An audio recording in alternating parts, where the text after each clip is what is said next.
Cool, yeah. There we go. Bukake. I can never have a normal stream. Huh? just immediately. Fucking immediately. Just horrific. You wanna know how ready I am? Not at all. I'm still doing dungeon runs. You get ready. Are we playing Mario fine. Kart, guys? All I have to do is open up 2 things. What do you mean I have to sign in? No! What happened? Oh my god. No, it's fine. All I have to do is click 2 buttons and Why I'm is signed in. that Not okay. That was weird. Oh. It's like a naval vessel because there's seamen everywhere. Why are you giving the definition of what a bukkake is? This is why I can never. This is why I can never become affiliate. This is the reason. Fucking monsters. It's me. I'm the problem. It's me. Hi, I'm the problem. It's me. All right. So quick recap before we get what. Before we start, can somebody read off the web client for me so I can join it? No. Fucking bastard. Yeah, it's 2 girls, 1 cup. Ugh. Ew. I don't like that. I like 1 guy, 1 jar better. All right. Ugh. No. Anybody else having trouble getting the map up? Are you? Oh my god. You did not say that. All right. I always have trouble getting it up. Here, Glenn. Try that link. See if that works. Oh, actually, yeah, it's saying the site can't be reached. Motherfuckers. This is the good one. No, I'm not even joking. WebSocket disconnected. Ha. Get fucked. You did you get a new one? No, it's the one that's in the chat. That's the one I have bookmarked. The pinned one? I don't know. Yeah. I can only watch it off of Discord, so. Yeah, it's the pinned one. Hey, what happens if I click that? Oh my god! I Why actually did you get do it? that? Yeah, that should actually take it to you, or take you to it, because it is available, on. Not available. Oh, Yeah, it's just a blank screen saying it's not. What the fuck? Or then whenever it loads, it says it's not available because I've had it bookmarked. All right. Good night, folks. All right, hold on. The site can't be reached. Number took too long to respond. I just have WebSocket disconnected. Okay, I'm getting the same thing. Did you pay your bill? Yes. Yeah, that should be it. That's the outgoing one. Should turn it off and back on again.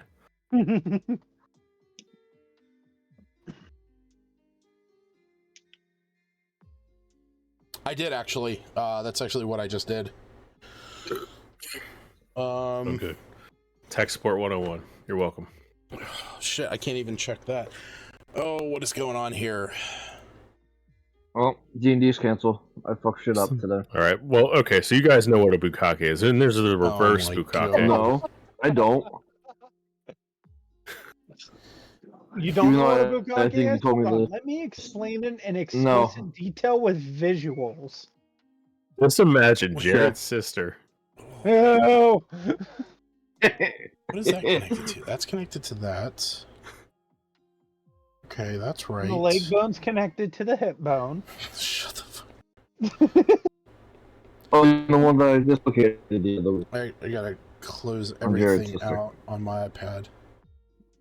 Hey, don't accidentally leak your IP address while you're doing that.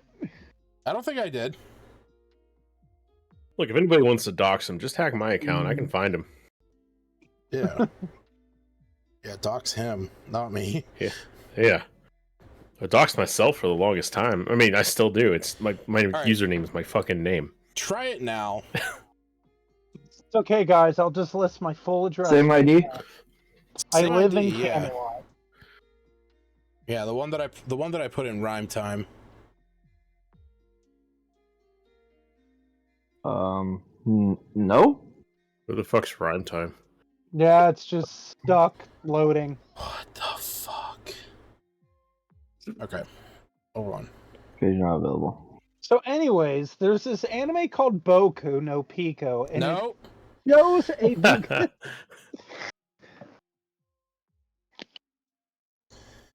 All right. Well, while I'm trying to get this resolved, I'm just gonna go over the quick recap.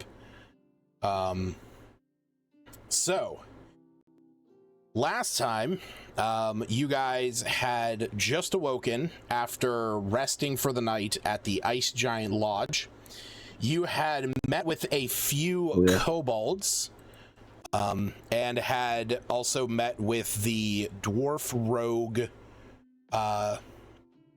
Slagru.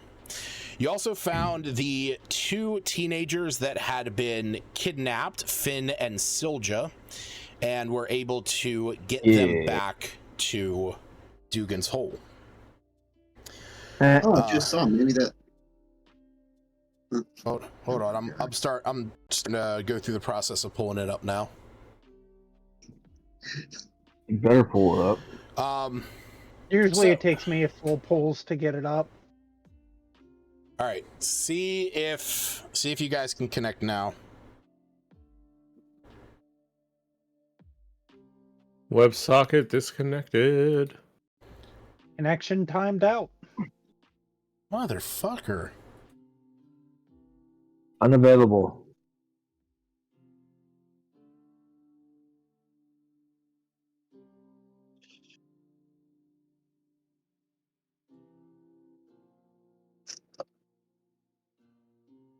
All right, hold on.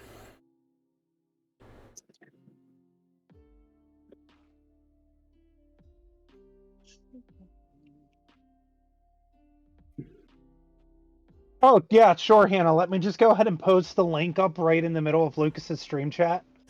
Yeah. All right. Check now.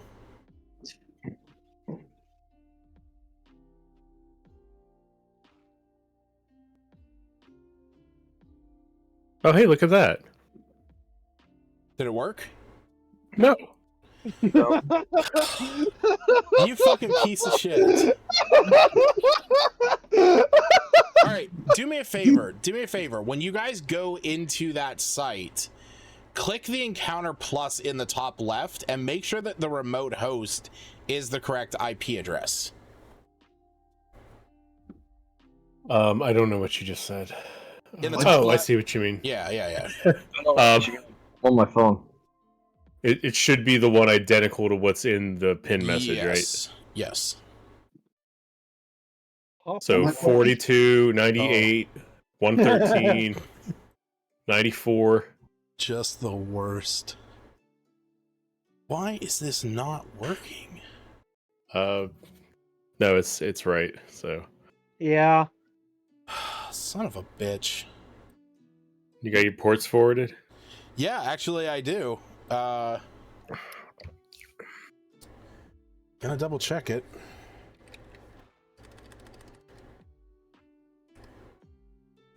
Digital D&D, folks. This is what it's all about. Sorry, I make things so complicated. Yeah, it's probably you. It probably is you because you're playing with no internet, so it's like, oh, you know, whoa. I'm playing with that Wi-Fi shit. Without that Wi-Fi shit. Yeah, that's what I mean. God damn it, Aaron. Oh, it's not my fault. Who won the giveaway the other day? It was me. I won it on Thursday whenever the stream didn't occur. Friday? Till Friday. No, I won it Thursday. The giveaway chat posted it up on Thursday. Yeah, that was on me. Because I'm just kind of joining every giveaway just to slowly increase my Steam library, even though I'll probably not touch any of these games until I feel like I'm going to stream First 15 and be like, hey, I got all these games from watching somebody else's First 15. I also have Humble Bundles, so I don't need to participate. Yeah, that's where a lot of them come from. I bought one Humble Bundle, and it was just so I could get... It was for Gotham Knights, and there was another game a part of that I'm like, it's cheaper this way. Oh yeah, I think we all bought that. And then I proceeded to never play Gotham Knights. Yep. I played it with the wife. We beat it. It wasn't too bad. Yeah, sure. Did you just say you beat your wife? Yeah, he did. You heard him. As Lucas said on stream, it's not domestic abuse. She's Asian. It's imported abuse. Don't No involve wonder you're me. not. No wonder why you're not an affiliate. Yeah, we're the reason you're not affiliated. Don't act like you don't want it. Oh boy.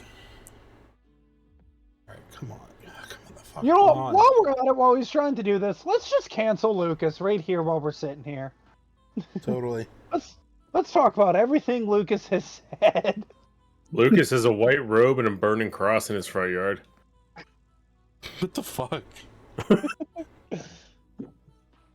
Now, see, I would believe that if his dad still lived there. That's fair. Lucas's dad was at the January 6th riot. It would. That may not be true, but we all kind of wish it. I would not put it past him. Just remember, guys, everybody's party chats is getting released on the 10th, so we're all going to jail. What? Apparently, the original PlayStation and Xbox party chats are being released to, I don't think public or whatever, but like if you have an account with PSN or Microsoft or whatever, they're releasing all of the chats that you've sent for you to look back on, and I'm pretty sure people are going to jail for some of the things they've said. You know, like somebody screaming to eat their pee-pee or something. I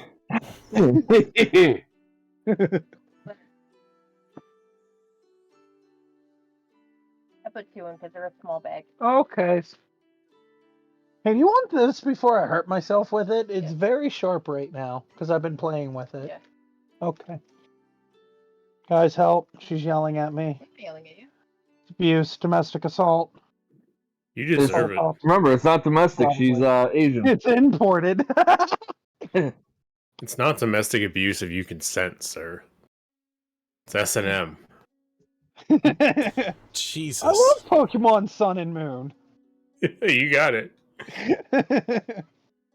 This is on your OnlyFans stream, right? Oh yeah.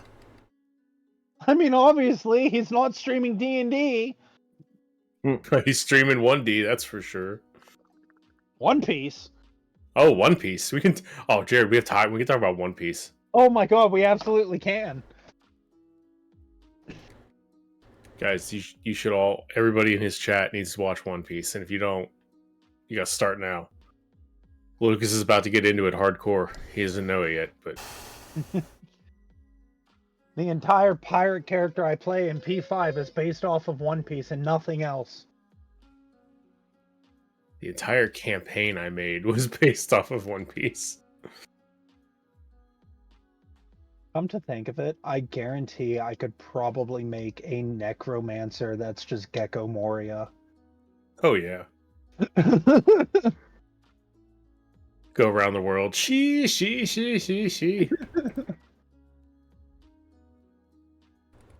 All I need is a giant pair of scissors to cut shadows. Oh, but Jared, the prevailing theory is that that character that died in the last chapter is not dead. Because it's revealed that he's a D, and you don't see him smile. That's true. So I'm subscribing to that theory. I mean, it did end. It didn't end with us seeing his death. It ended with him basically saying, "Leave me to die." So Yeah. So either he dies next. Yeah, we're streaming One Piece. I just looked down at the chat. Yeah, we're streaming One Piece. it's either he's dead next chapter, or next chapter is going to be like, so here he is as he extends his arms and he comes walking up at the table with everyone else to be like, hey, I didn't kill him, that was a lie.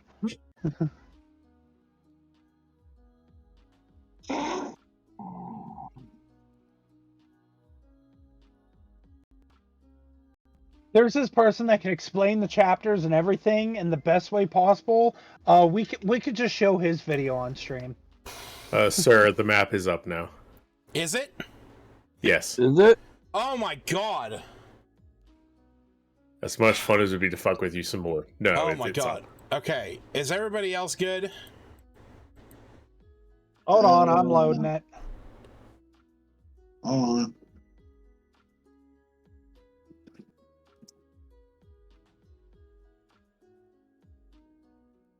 And even if it's not good, I can just go off a stream.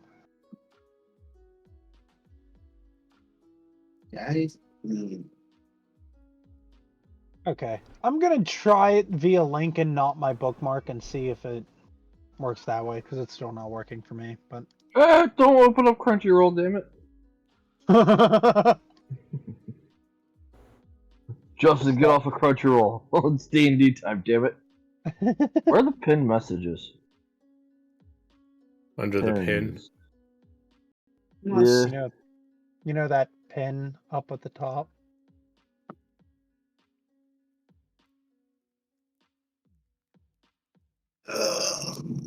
Yeah, I'm still not getting the map. Yep. Well, I think for me it might just be a I can't open it on my phone.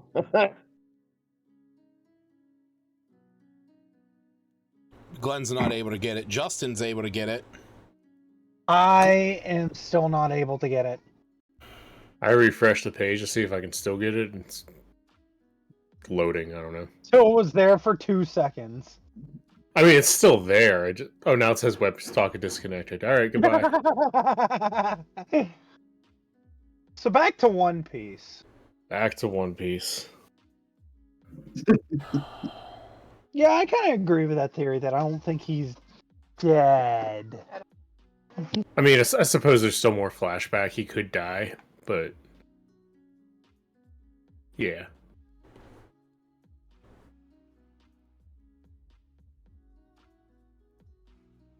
Do you think we're gonna see how the two end up with the news reporter? Oh, that'd be funny. Yeah, I mean, you have to, right? I mean, come on. He saw the biggest thing in government history. What else is he gonna do? Oh, well, I guess that was the thing. Okay, I got the map. Yeah, it came back up. Map. I guess they I got said it now. Yeah. Wapple called to them and was like, he had a huge scoop. He wanted to leak something. So, that's cool. You know We're why? protected by the free You know press. why The it wouldn't government come can't up? touch us. Why? Why? Because my IP address changed again. And remember whenever I said, did it change? And you said, no, it's still the same. All right. I want a handwritten apology live on stream. You'll get one the next time. It'll be in the shape of a mushroom and it'll be on your cheek. All right. So, Bukake. last time, On Dragon you Ball Z. guys rescued the two teenagers that had been kidnapped by the wolves, Silja and Finn. You met Slagru the rogue. You decided to join him on his journey. He seemed to be going in the same direction as you guys. He was looking for something that he described as a Nautilus shaped ship that had fallen through the sky that people had claimed was a comet or some kind of, just thing falling from the sky, like a falling star. But that he was determined was not. With Spellix Ramwad in tow, you guys headed back up to Dugan's Hole in order to take the kids back there. You also talked with Edra Dermot, who is the townspeaker of Dugan's Hole. She gave you guys the coin that was that was going to be paid to the tracker, who was going to be sent out to look for the two teenagers. Shortly after that, you guys met again with Hilda, who was the parents of Finn and Sildra, who you had met before whenever you took them back. She tried offering you guys a very nice gilded chalice that was something from whenever her it was from her and her husband's wedding day, that she was offering it as payment, but you guys refused. You did take some of the coin, but shortly after, Edra went over to make sure that the teenagers were in fact there with Hilda, and whenever she returned, she had a pair of boots that appeared to have snow or ice on the very bottom, and that Hilda had offered these up, that they were magic boots that her husband used to wear, and Groff took those. He got the boots of the Winterlands. After that, you guys decided to trek on down back to where you were looking for, where the egg had been found, and upon finding the site where it had slid into the snow, you guys began to investigate around. Eventually, Gerard was able to find, sitting nestled in a few branches up in a tree, a small pill-shaped object, a small metallic pill-shaped object that was about the size of like two baseballs stacked on top of one another. After looking at these and investigating them a bit, Gerard was able to twist it and revealed that on the inside there was a blinking light and there was a button. And upon pressing that button, that activated the, at first, Gerard used his goggles of object reading to cast Identify on it, and it explained that this thing would open or unlock things associated with something known as the Id Ascendant. So pressing the button opened up the egg as the dial, the 9 numbers that were on the front started to flash up in sequence, and suddenly from within that, a group, 6 gibbering mouthers emerged and began assaulting the party.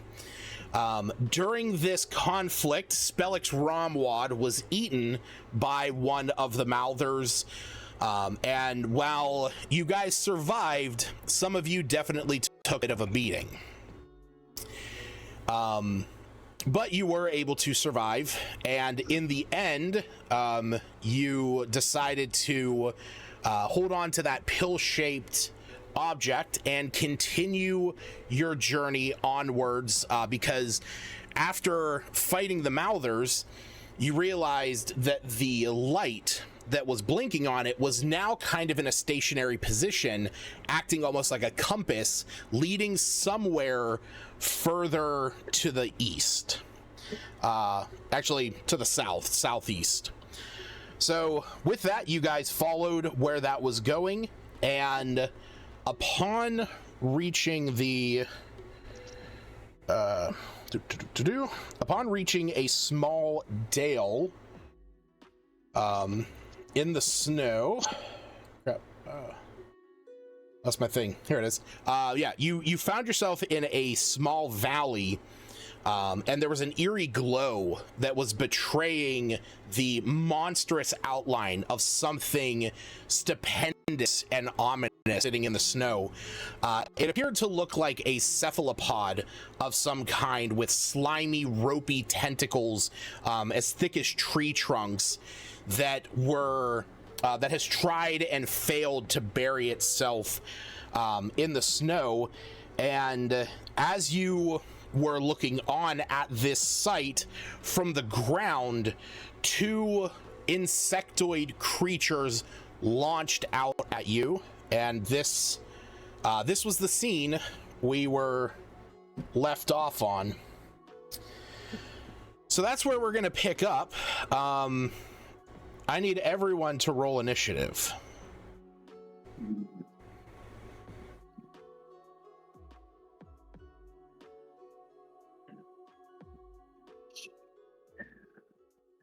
Is that the first nat 20 of the night?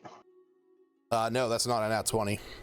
Oh, I just saw 26. I didn't actually look at the roll. Aw.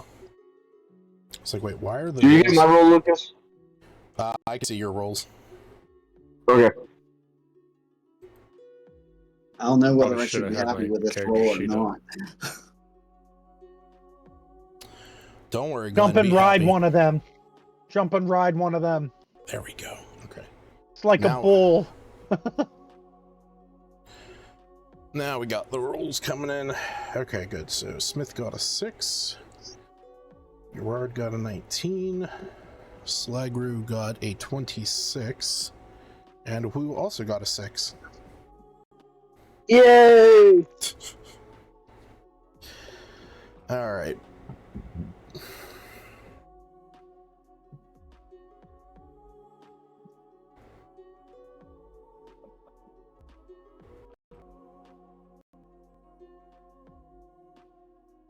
All right.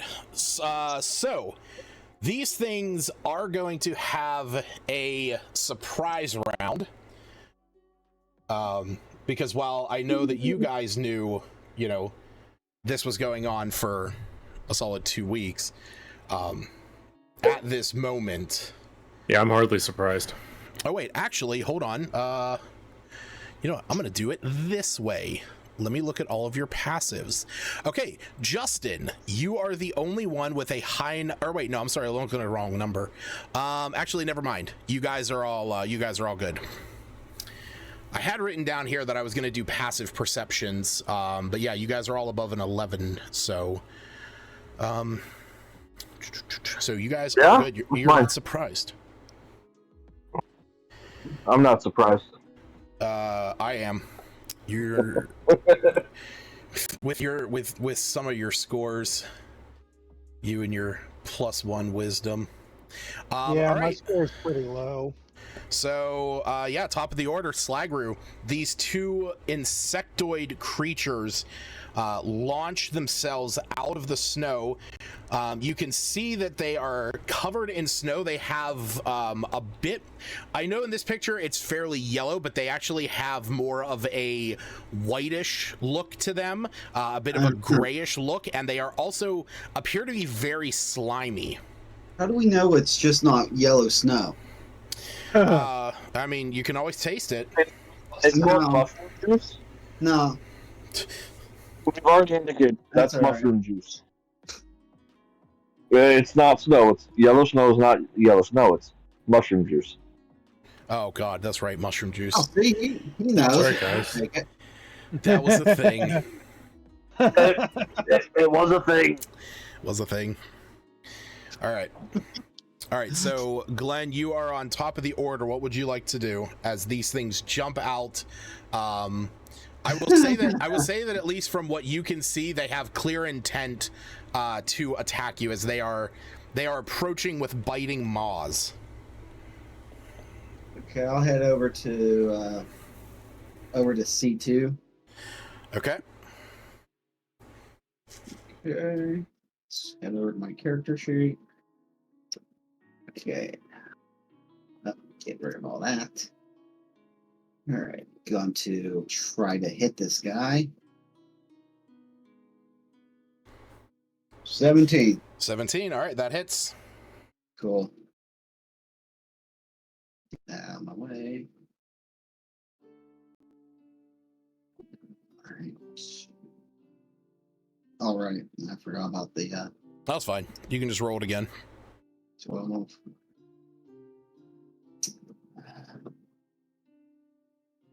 What's that inside?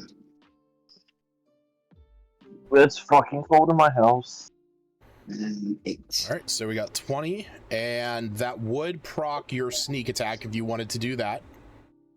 That procs my sneak attack? Yes, because you're the only one attacking it. Because there's no other creature within 5 feet. Because you're a swashbuckler, you have that extra ability. Sneak attack. It's called Rakish Audacity. The audacity of you. The audacity. All right, 15. 15. So that's going to be a total of 35. All right, so you rush up to this thing. You have your rapier drawn. You take a few licks at this thing, and you can see that as you hit it, you do carve into its kind of like chitinous body, and you can see there's this slime that leaks out of it. Yeah. Did you want to do anything else on your turn? Yeah, get the hell away from it. Okay, so do you want to use your bonus action to disengage and move away? Yeah. All right. So you had you still have 20 feet of movement. Where would you like to move? I guess the size of these things are so blasted huge.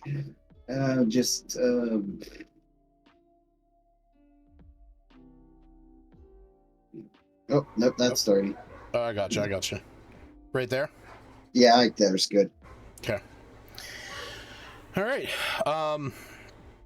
So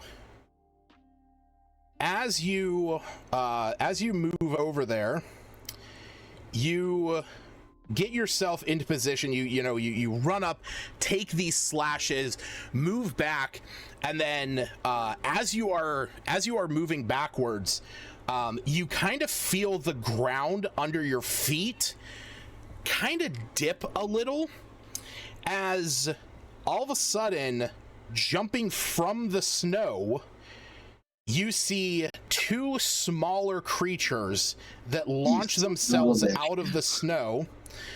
This is what they look like. Oh, it's adorable! You already catch one. And you see the one scuttles across the snow at you. The other one was actually directly underneath you. So give me 1 second. What's your AC? 17. Okay. So that's a hit. That is a hit because of flank, and that's also a hit.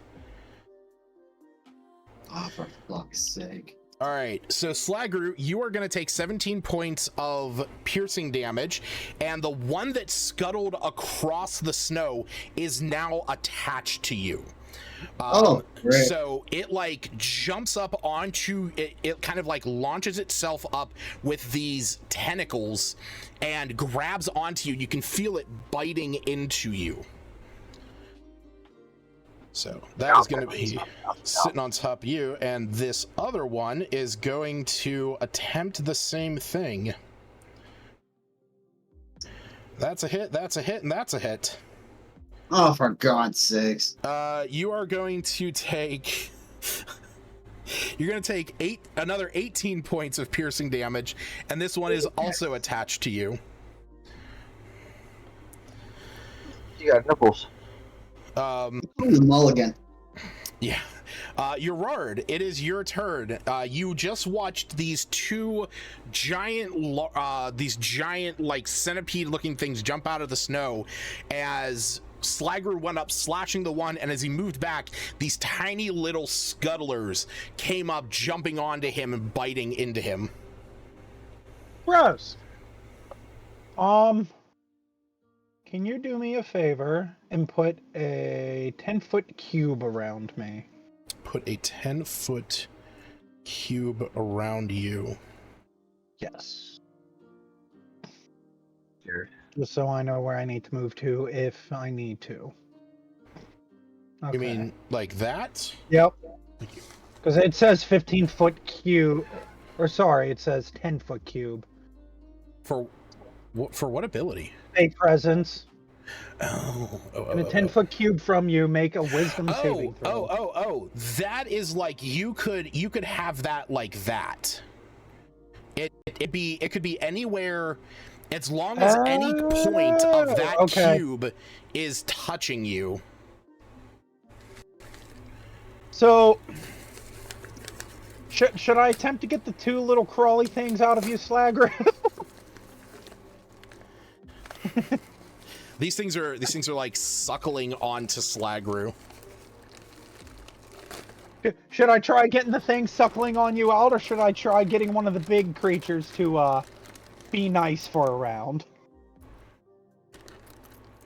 If you could get one of these things off of me, that'd be great. Okay, can I use Fey Presence? I mean, yeah, that is an ability that you have. Yep, I'm gonna use it on the two creatures trying to suckle into him. Okay, so we'll put that there. All right, so each creature... It's wisdom saving throw, DC 15. They either become charmed or frightened by me. I'm gonna go charmed.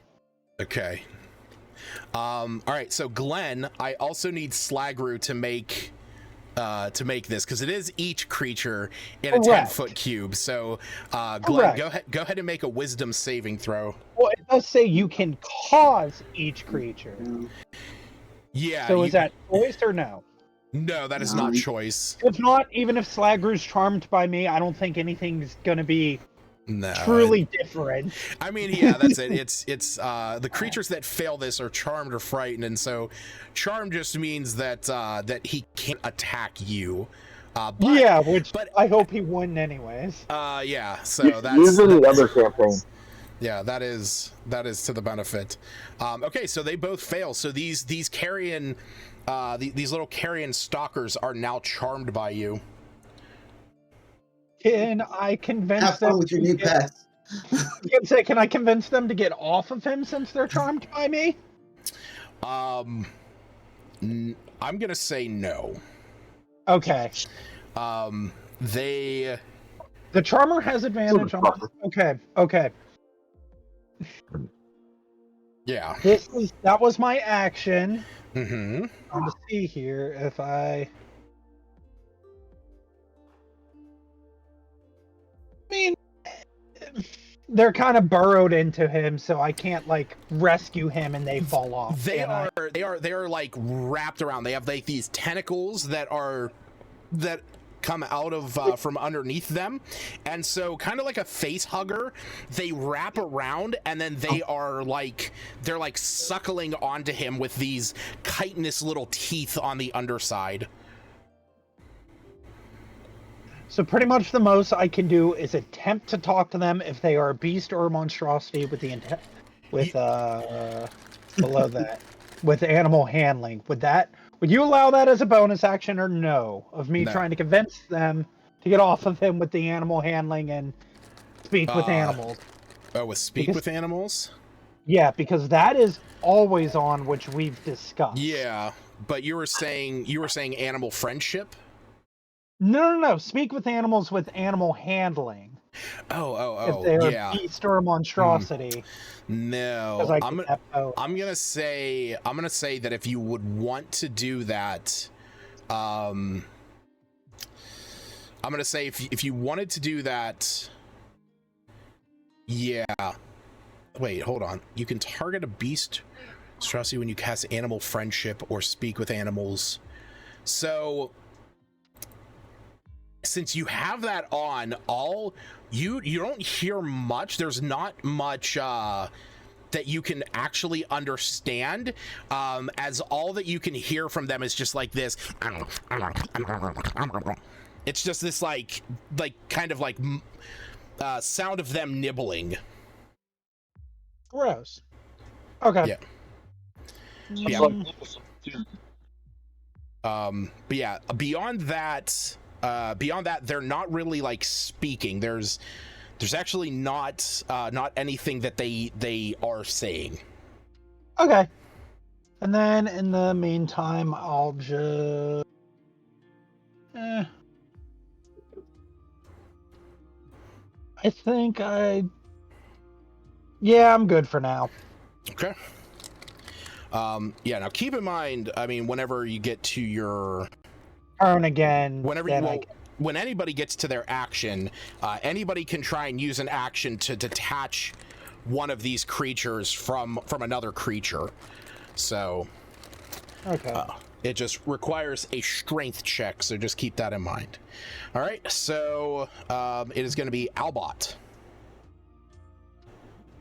Albot will take a shot at the big one.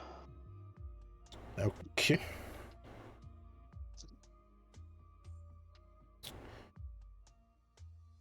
Ow.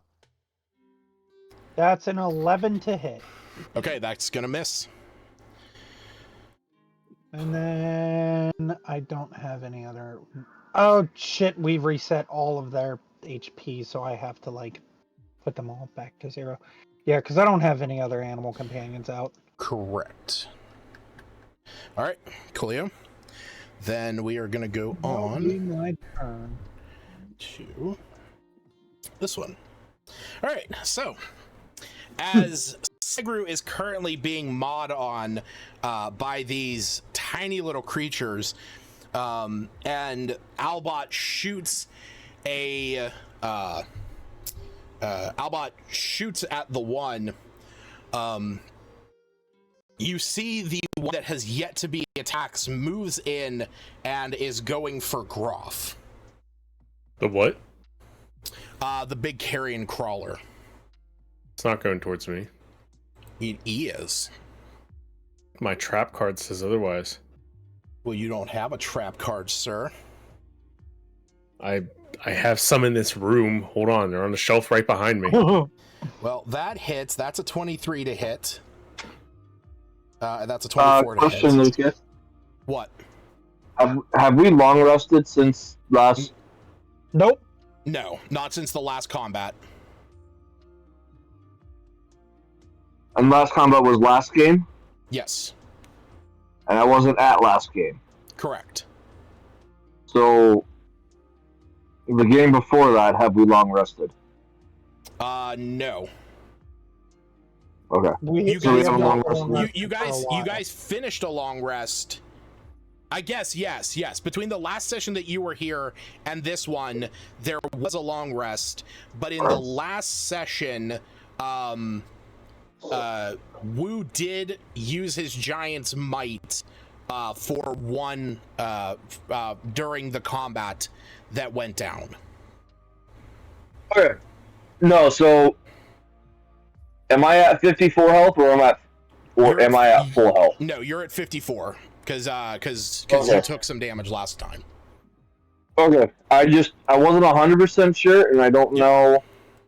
Let me verify if I used any of my...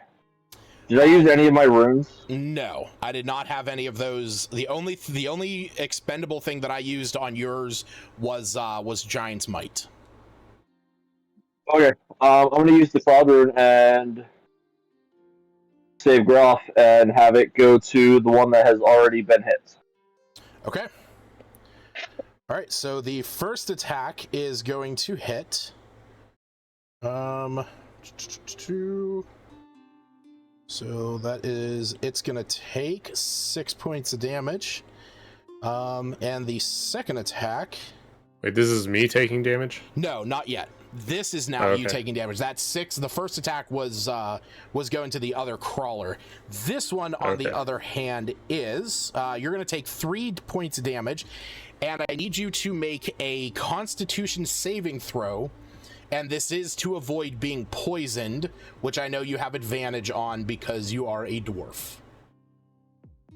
Oh, so I roll that with advantage? Yeah.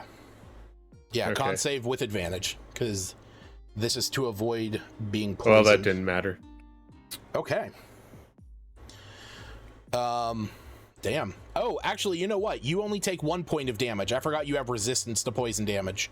So you only take 1 sweet. point of damage. But, so, this thing comes up to you. It has these wild tentacles that are kind of stringing out in front of its mouth. It goes to wrap one around you. You see a cloud appears there. And as this happens, a second one goes and wraps around your arm that you have your bow held with. You feel this is just like my fan fiction. Yeah, you feel a tiny sting, and as you do, it pulls its tentacle away, as you can hear this thing making these gurgling sounds, and suddenly you think to yourself, that I'm gonna have a worm baby. You know, it's like, oh, that's like whatever, and then you suddenly realize that you cannot move. Oh. You are paralyzed. Oh. So you can repeat this saving throw at the end of your turn. How am I paralyzed? I have the best health insurance capitalism can buy. So, as you feel this paralysis, you... Or don't. Out of the corner of your eye, you yeah, see... Stacy gets it. You see the ground, you see the snow shifting, as from off to your side, you see one of those things that has attached itself to Slagru starting to scuttle over and is actually gonna go for Woo, considering Groff is now poisoned. It wants do that. your blood. Woo's... Okay, so that's a hit and that's a miss. All right.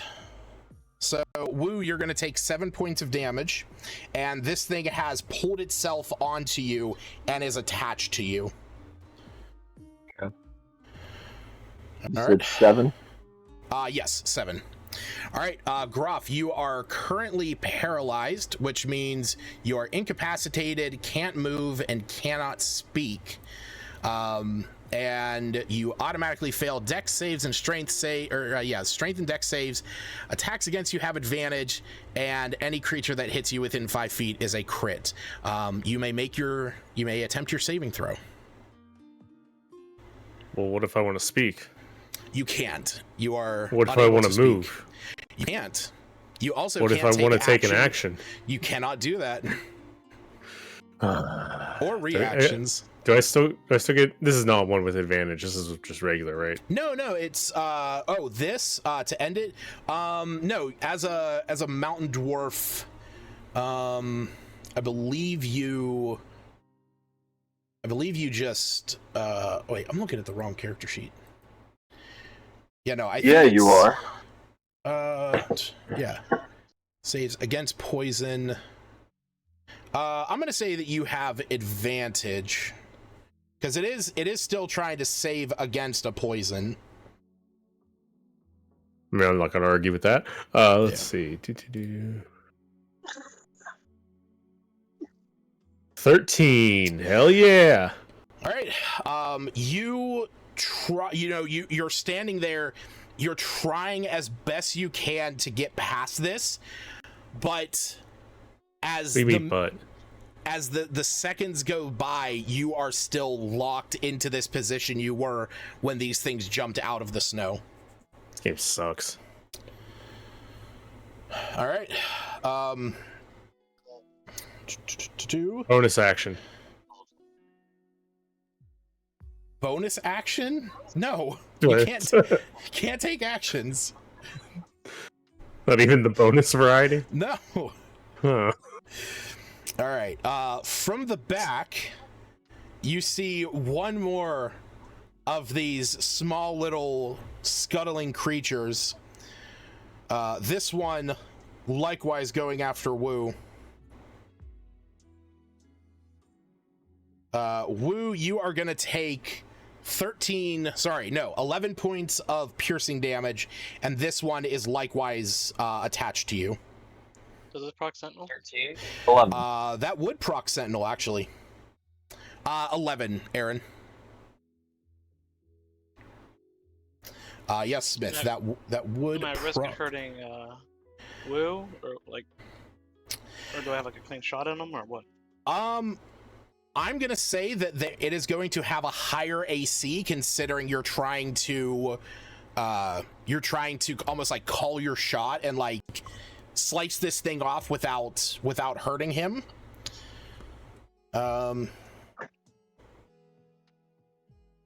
So, okay.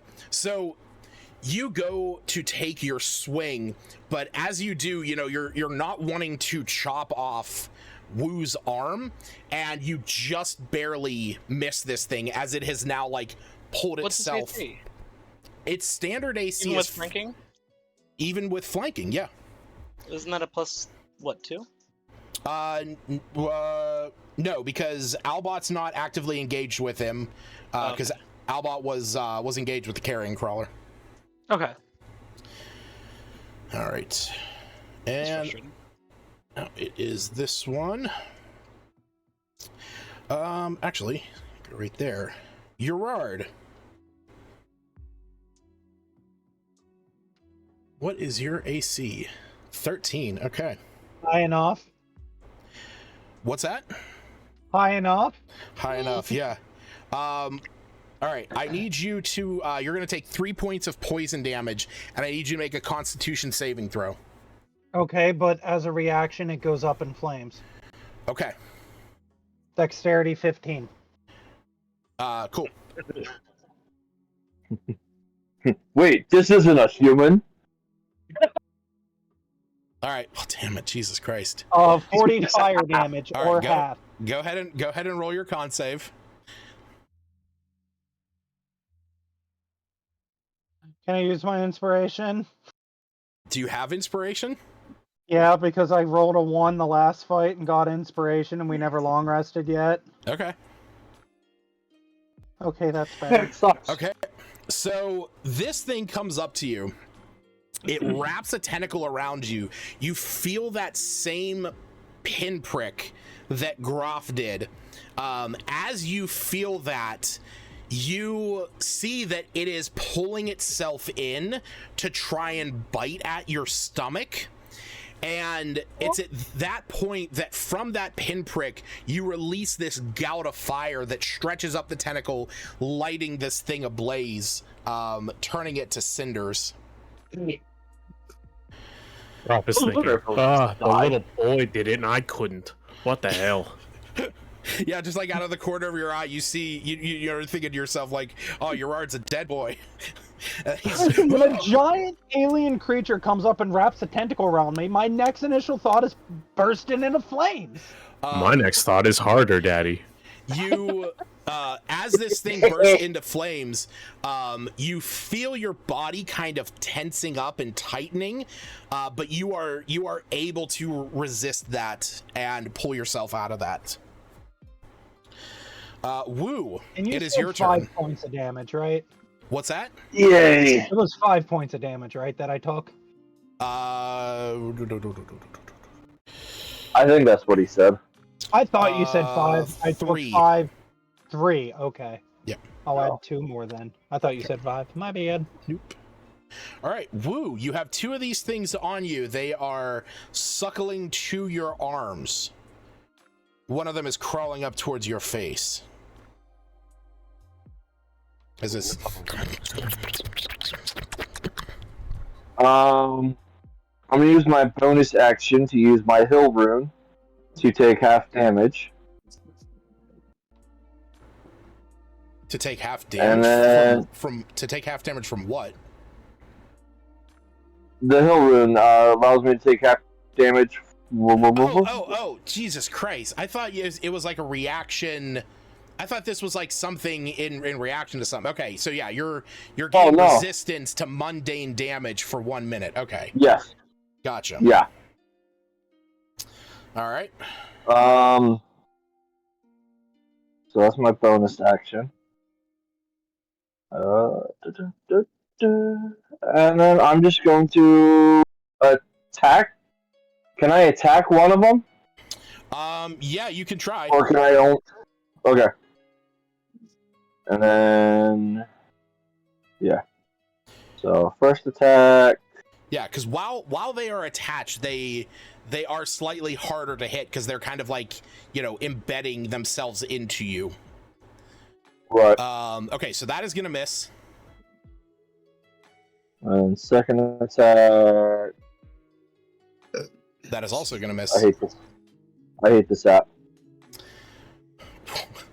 That's all I got. All right. Are you using the actual D&D Beyond app, or are you just using the website? D&D, the app. Oh God, I hate that app. Well, It gets a little better every update. A little bit every update. Like, I know the app more than I know how to use the website on my phone. Mm-hmm. And I don't feel like having to log into the website on my phone because I don't know where all the information is at the moment. And I'm already logged into the app. So Laziness, the ultimate motivator. pretty much.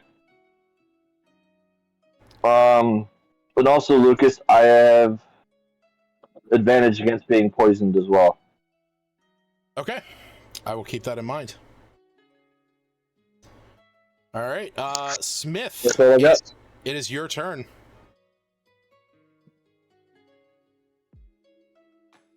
Raging attack. Against which creature? G1 Gotcha. or C1, I guess. I was gonna make you attack Groff, but I'm not. As the only G Do character. You won't do it. Reckless attack. Yeah, Alright. bring it. Get an advantage. Ooh, nice. 26. That definitely hits. Nice. All right. So it's that plus 2. Plus 4, so that plus 6. That's 20. 21. Jesus Christ. All right, now 20. Yay! Get these fuckers off of me. Who wants inspiration? Me. I don't even know if I have inspiration. Oh, I did. You do. Anyone need it? Gerard just used his. Okay. Yeah, I used mine. I'll take it. That way I can show Groff up again. Okay.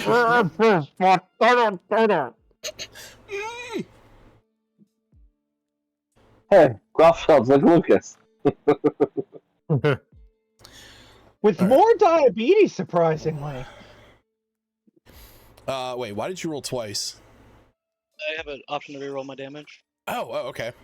Can you take either one, or do you have to take the second one? Yes. Okay. You can take either one. All right, so... If We you go have over to this ask. every time, Lucas. Every time we go over this. Oh, no, you can use either total. Okay, yeah. All right, cool. So the first one's going to be better, because that's 8. So that's 13 plus 2.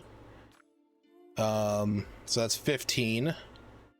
And then plus 12. So looking at 32 points of damage. Thanks.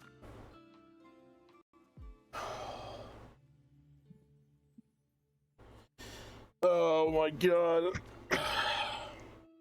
That Smith just single-handedly just destroy that one. It's so close. I'm so angry. Don't be angry. Just don't do it. That fucking nat 20 fucking bite me in the ass. All right, Glenn, it is Slagrew's turn.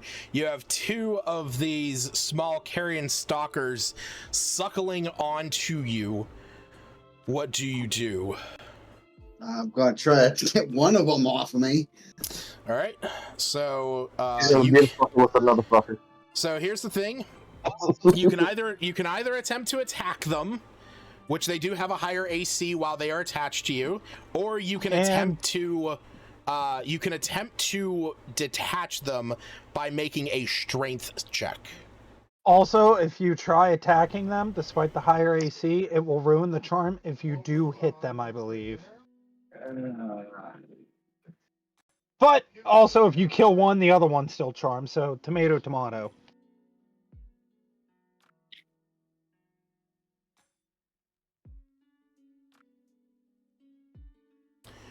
Actually, nothing in Fey Presence says that attacking one of the creatures will break it.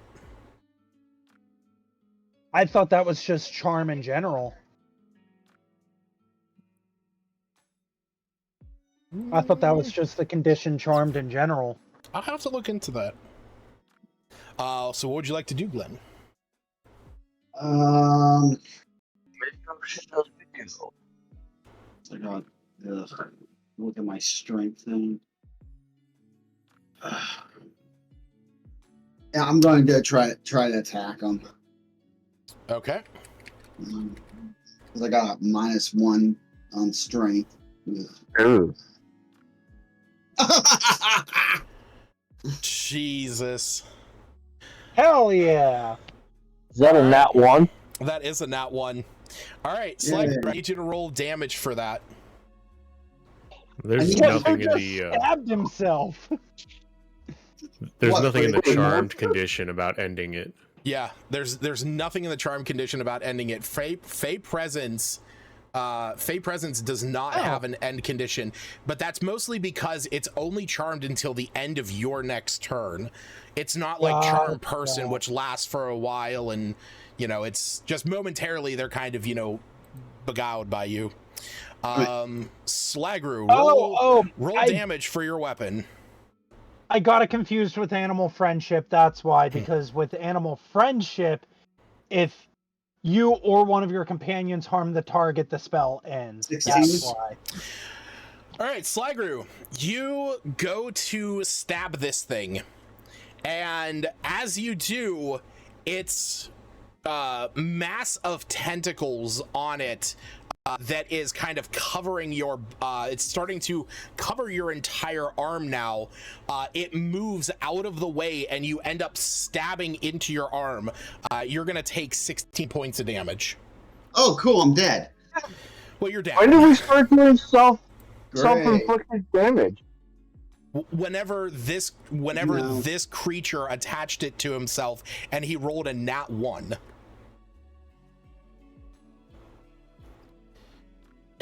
I get an inspiration for that, right? You do get inspiration for that, yes. Yeah. All right. So Doesn't help me now. It doesn't, but Can I deliver the killing blow? Well, I think the creatures that are attached to him sucking his blood might do that. Yes, Aaron? No, you would need 3 killing blows to be dead. Not technically. He is currently incapacitated. Right. So 3 hits, he's dead. Yeah, unless I roll a nat 20 against him, which counts as 2 fails. All right. So You won't do it. No balls. These stalkers' turns. Okay. Be nice, Lucas. He won't. I know.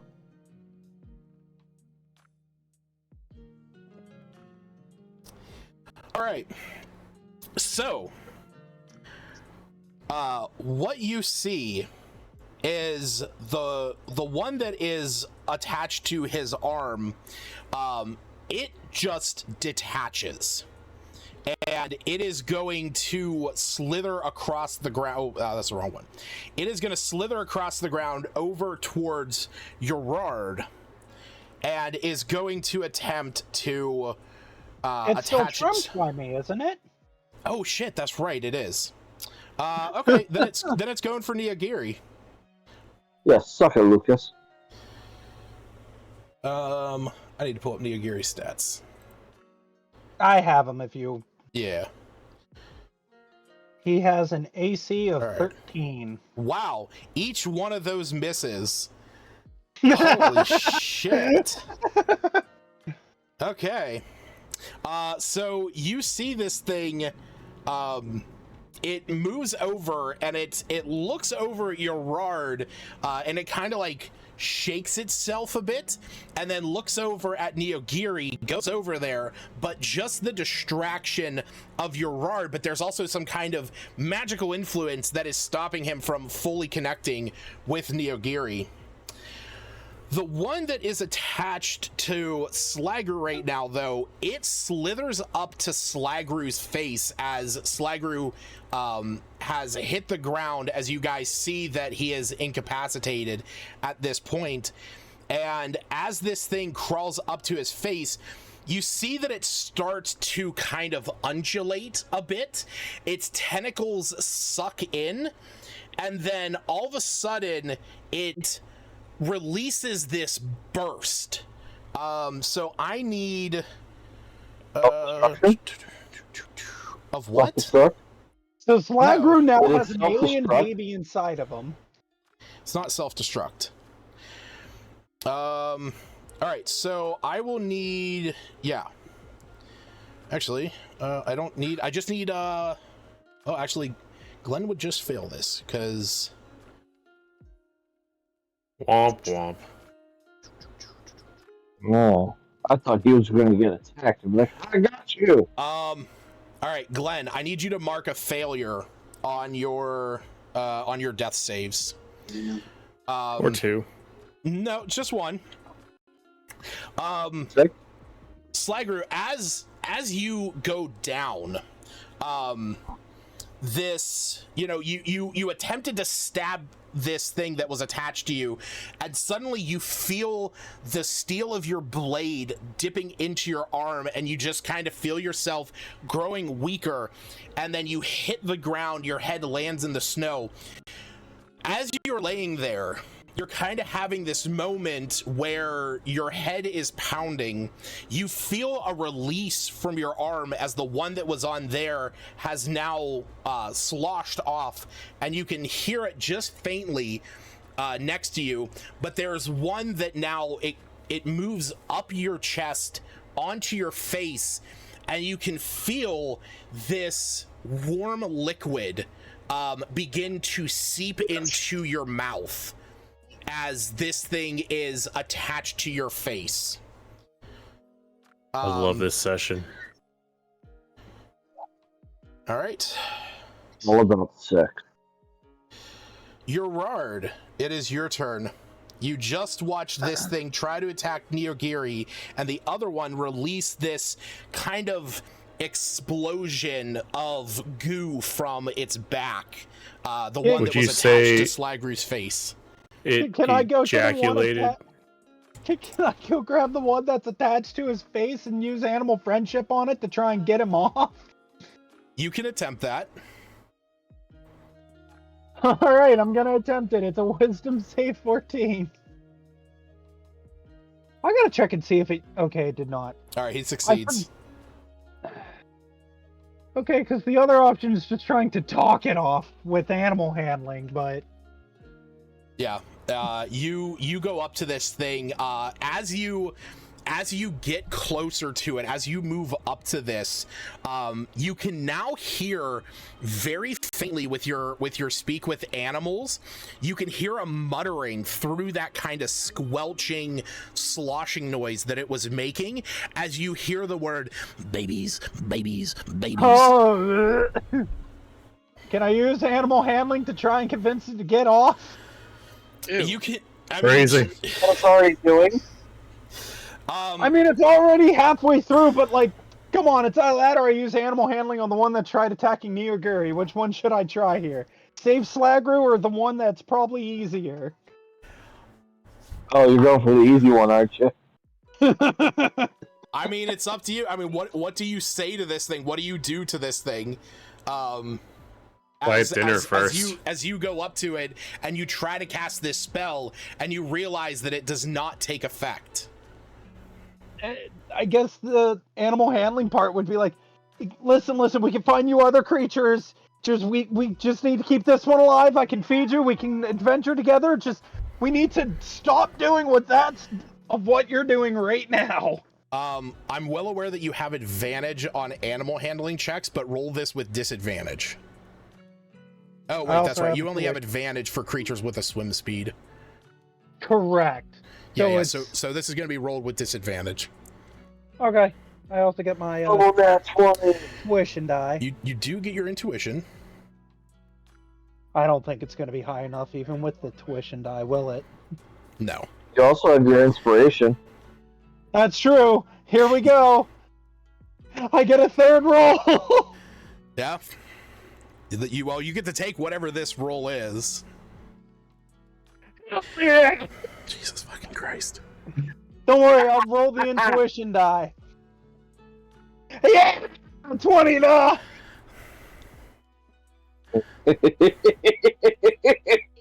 I can only roll good with animal handling checks. Okay. This thing looks up at you. You go over to this thing, and as you hear it, as you hear it through the squelching, just the words, babies, babies, babies. Ew, gross. You should have had to roll with disadvantage because it's still charmed by Fey presence. Oh well, doesn't matter. Yeah. All you tell this thing, like stop, we need him. We'll find you another one. It looks up at you and it just kind of has this like glazed look in its eyes, and it just goes, babies, and then starts to like slosh away from him. I know it's not his turn, but you can see that it's now trying to like scurry towards you. I never said me. I said we would find you another one. All right. So at this point, it's going to be Albot's turn. Albot? That's not true. I still have a bonus action. Or are you counting that as my bonus action? That was definitely going to be. I'll take that. Yeah. Because the only other thing I was going to do was been a full action. Okay. Because the other thing I was going to do was just shoot a plunger at Groff and reel him in. Ah, fuck that shit. Okay. Albot's gonna shoot. Albot's gonna shoot at C1. Okay. That's 15 to hit. That hits. 1d4 plus 1 piercing damage. 3 piercing. It still somehow survives. All right. Yeah. How much? 3? Yeah, it's 1d4 plus 1 piercing. Yep. 3. Oh, he can target up to 2 targets. Sure he can. We'll just have him target again. That one's a 12 to hit. All right, and was this against the one that was attacking the Ogiri? No, this is C1. Oh, it's the big one. Okay, cool. Sorry, then I messed that up. Yeah, both of those were towards C1. Gotcha. Okay, so that's gonna miss. Okay. But that first attack is going to drop that large carrion crawler. Hell yeah! All right. So, Woo, this one that is still attached to you, it is going to, you feel these wraps, this tightness around you. And that's that's so you don't set off the car alarm.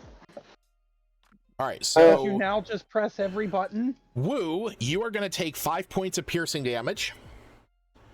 Is that with resistance? Sorry, with that it would be 2. Okay. And then this one is going to crawl up next to your face, and you are going to see it do the same thing that the one that was attached to Slagru did. It kind of undulates for a moment, and then it releases this burst. And as it is attached to you, and you can see this, you just see small larvae kind of explode from it. That is going to be Smith, Groff, Woo, and Albot. I need I need Constitution saves from each of you. And this is against being poisoned. So if you have anything that gives you any benefit against being poisoned. Albot's flat out immune to poison. Okay. He's immune to charm and poison, and he's immune to all poison damage as well, because, well, he's a machine! Aaron, you know you have you did a check, not a save, right? Yeah. So we'll take that. We'll just add a 3 to it. Okay. Using the app, I'm like, I think this is what I need, but nope. I found what I needed. It was down here. All right. So this explosion occurs. Smith, you are going to take 8 points of poison damage. As when you are hit with this, you feel these tiny little things starting to crawl all over you, and you feel a few pinches into your skin. So you are currently poisoned.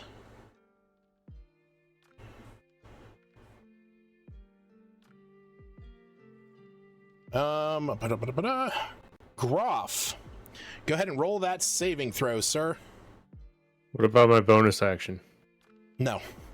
See, I was reading what Paralyze says, and it says no action or reaction. Never anything about a bonus action. You might be right, however...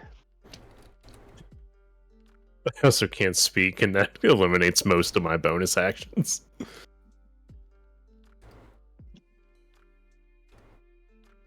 I think I passed this time. Yeah. You did pass. Sweet. No, That's you at the got- end of my turn, though, right? Not very happy. Oh,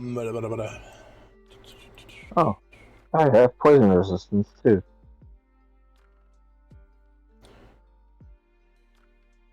anything that deprives you of your ability to take actions also prevents you from taking a bonus action. That is... I legitimately figured as much. Yeah. Yep. So there we go. All right, but yeah, you save, so you are no longer paralyzed. So that is the end of your turn. All right, Woo. Oh, never mind. What's up? I was just going to wonder if I got Sentinel after that last area of effect attack. But it actually, I'm curious. Let me see. When a creature within 5 feet of you makes an attack against... so actually, you would have whenever it squeezed onto his... whenever it squeezed onto him more, because technically that would have been an attack against him. The AoE one is not necessarily an attack against him. Well, so did you want to use your reaction from that, or do you want to save it for this round, because there is still another one attached to him? if it's not too late, or Yeah. if he's gonna get attacked, yeah, if it's not too late. he's definitely getting attacked again. And I actually forgot to roll with advantage last time, because when these things are attached, they get advantage. So this time, oh Jesus Christ, that sucked. Okay, so there's that, which is a 17, so that's gonna hit. And yeah, so you will get that on that one. Woo, you're gonna take another 2 points of damage. Smith, that is enough to definitely hit that thing and not hit Woo. Okay, so So that's 16 damage, right? yeah, with your rage. Okay, Rage, and Shadow and then I need Smith, Groff, Woo to make another Constitution save against being poisoned.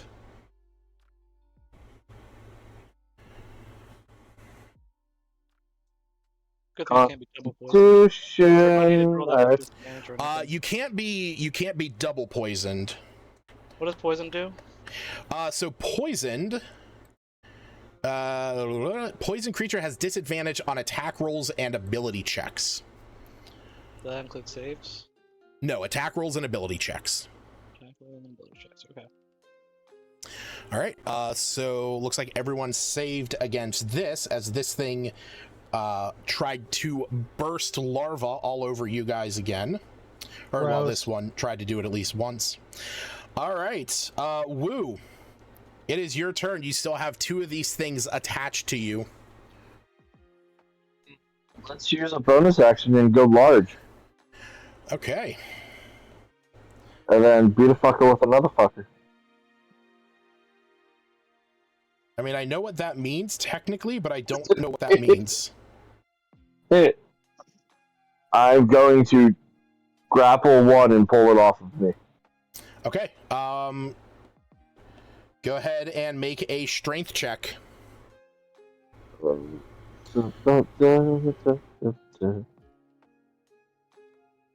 Strength check. Strength check. Yes. And since I am large, I have advantage. You do. It's DC 11, I will tell you that. Okay. You succeed, you rip one of them off.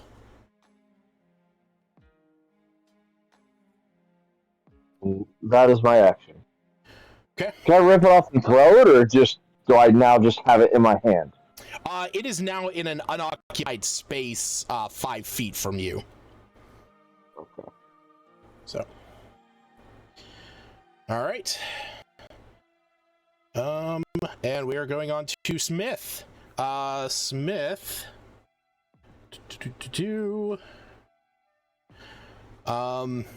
Smith, you're going to take 1 point of poison damage as you are still poisoned from that first effect.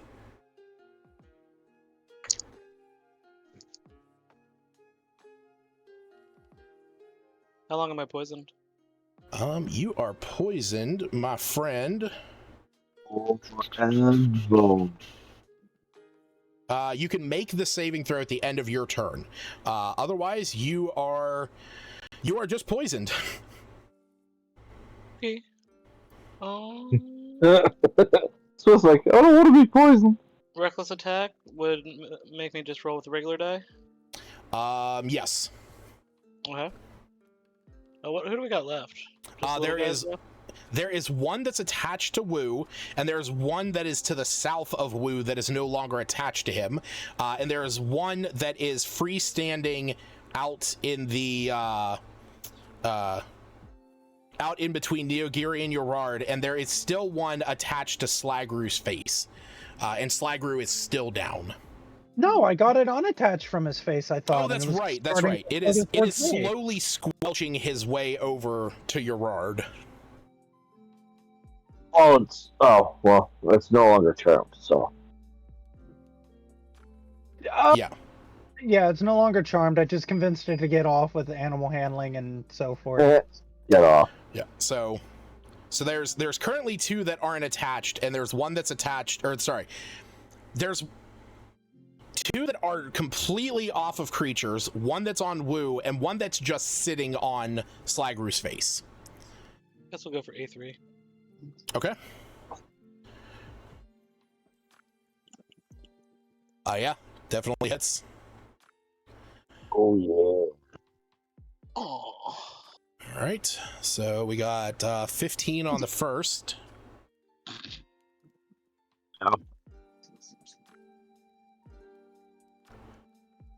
And plus 8, okay. Still alive?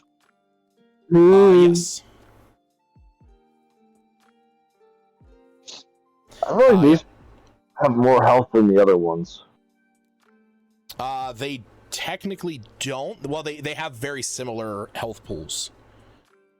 Oh, okay. So yeah, you swing Dawsimer down in this with just enough fury to split it asunder. What does asunder mean?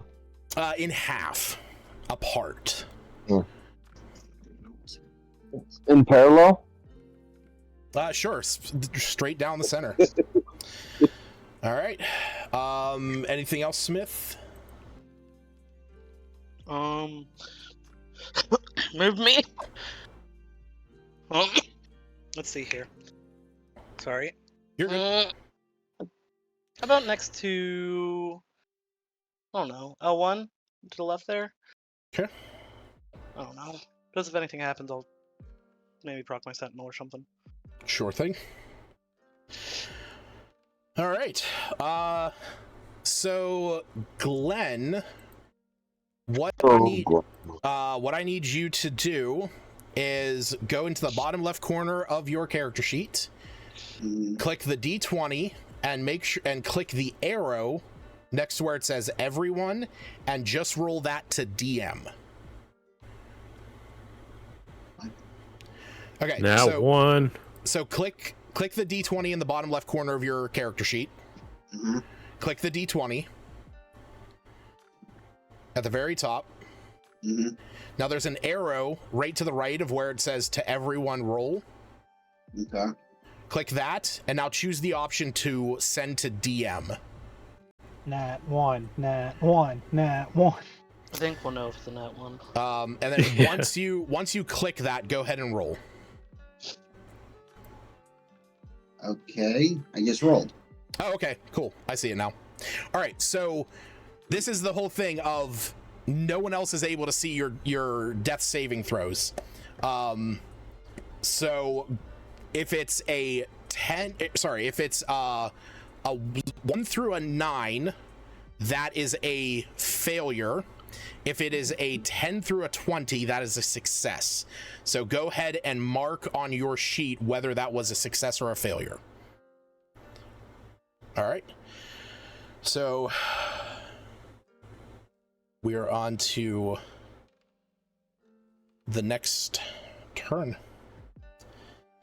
So this little creature that is down here, it's scuttling about as it sees Smith moving over into position, and seeing Smith as a viable host, it is going to approach and try to attack.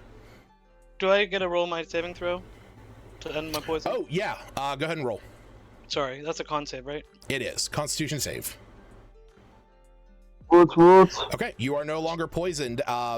You flex your muscles so hard that you see tiny little larvae being squeezed out of your muscles. That's... I don't know if that's cool or gross. It's horrifying. Yes. I hope no one has that one phobia of holes, because you have like tiny little voids in your arm. All right, so this thing is scurrying up, going to try and grapple onto you, and it succeeds. Smith, you're going to take 3 points of piercing damage as this one is now attached to you. You already took resistance into account? I did. Okay. Gerard. Oh, no. How did he grapple onto me, by the way? So he has these tiny... I don't need to roll for that or anything? No, that's just him hitting you. Oh, okay. Yeah. Oh, well, that was a sizable hit. That was a 22 to hit. That's an 8 and a 7. All right, so Gerard, you're going to take 5 points of piercing damage as this thing has attached itself to you now. Trypophobia, that's it. Where's Gerard? Oh, Gerard is about 15 feet north of you. All right, Gerard, this thing is now attached to you as you can feel it trying to move. For short rest, when you take damage, you can use reaction to turn invisible and teleport up to 60 feet to an unoccupied space you can see. You remain invisible until the start of your next turn. What the fuck is this? Oh, Misty Escape. Yup. Yeah, you can escape with that thing still on you. Well, that's what I was going to ask. It's a creature attached to me, but Misty Escape only works for the person and objects that I have. I think this is what Lucas is going to check on real fast. See if I would actually disappear, or would it stay attached to me? You can't see me, but I'm crossing my fingers right now. I just imagine you're always doing that, like perpetually. His fingers are broken to just permanently cross every time something bad will happen. Like, I'm gonna walk into his store one day and just be like, wonder if he's... Oh, yep, there's his fingers. That's him. Yep.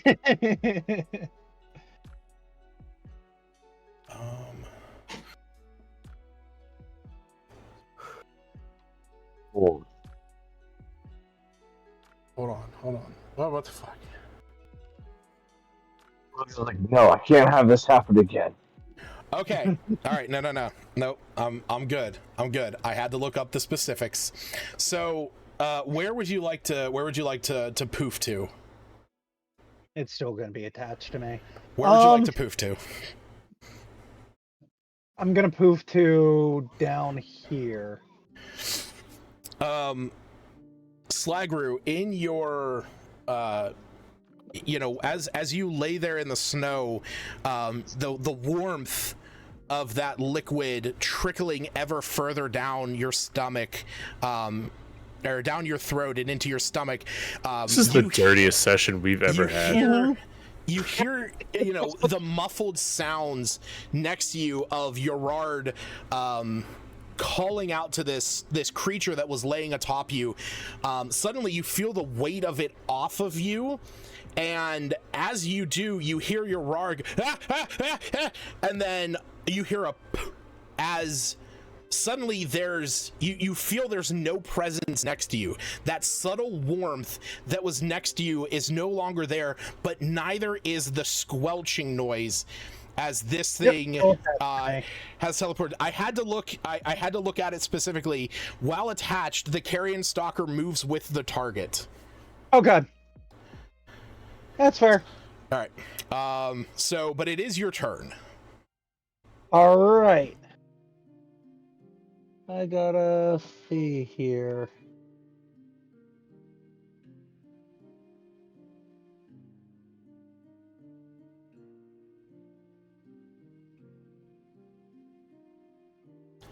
And I will say, as you are teleporting, you can see Slagru's laying there. How much damage did I take? I forgot. I believe you only took 5. Yeah. Okay. But as you teleport, you can see Slagru laying there. His movements starting to become labored and slower. Oh, don't worry. He's coming up with 1 hit point. I cast Aura of Life. Okay. Radiates from you in an aura of 30-foot radius until the spell ends. The aura moves with you, centered on you. Each non-hostile creature in the area, including you, has resistance to necrotic damage, and its hit point maximum can't be reduced. In addition, a non-hostile living creature regains 1 hit point when it starts its turn in the area with 0 hit points. Okay. All right. Well, there we go. Life. And now, why is your circle so big? It's a 30-foot radius. It was a joke. You know, I was in a big hole. And then... So that was your action. Bonus action. I'm gonna have Neogiri summon a blade of ice, and we're gonna try and get this thing off of me. Okay. You can command your familiar to attack with investment of the Chainmaster. Yeah. I'm gonna have him try and attack to try and get this thing off of me. All right, go ahead. That is a 13 to hit, and I know you said it's higher AC because it's attached. Yes. So he is unable to hit this thing and not hit you. I'm gonna have Albot try and use Bombard on it. Okay. I want this thing off. Okay, that's a... Yeah, no. I just rolled twice for both attacks. They're both 4s. Okay. Yeah, so, Albot, Neogiri comes over, has a blade of ice, and tries to, cut this thing off of you, but it is just able to move around where that blade is hitting. Albot shoots at it, but this thing just melds into you more and more. Question. Yes. Can I use my reaction to make him reroll? I believe you can do that, yeah. Make Neogiri reroll? His is the +7. Yeah. Wait, for what ability? The runic shield? When another creature within 60 feet of you is hit by an attack, you can use your reaction to force them to reroll. So. Oh, so Never you mind. should have used that Yep. like way earlier. Well, yeah. It's all good. That's his most newest ability, technically, from back at level 7. All right. Yeah. Groff, you are no longer paralyzed, so you need to go ahead and tick that little box off. Oh, yeah. Wait, you mean it's not flooding your screen if I'm paralyzed 50 times? It's not, luckily. It's only once. Don't worry, I have Alright. another stupid idea that I can pull.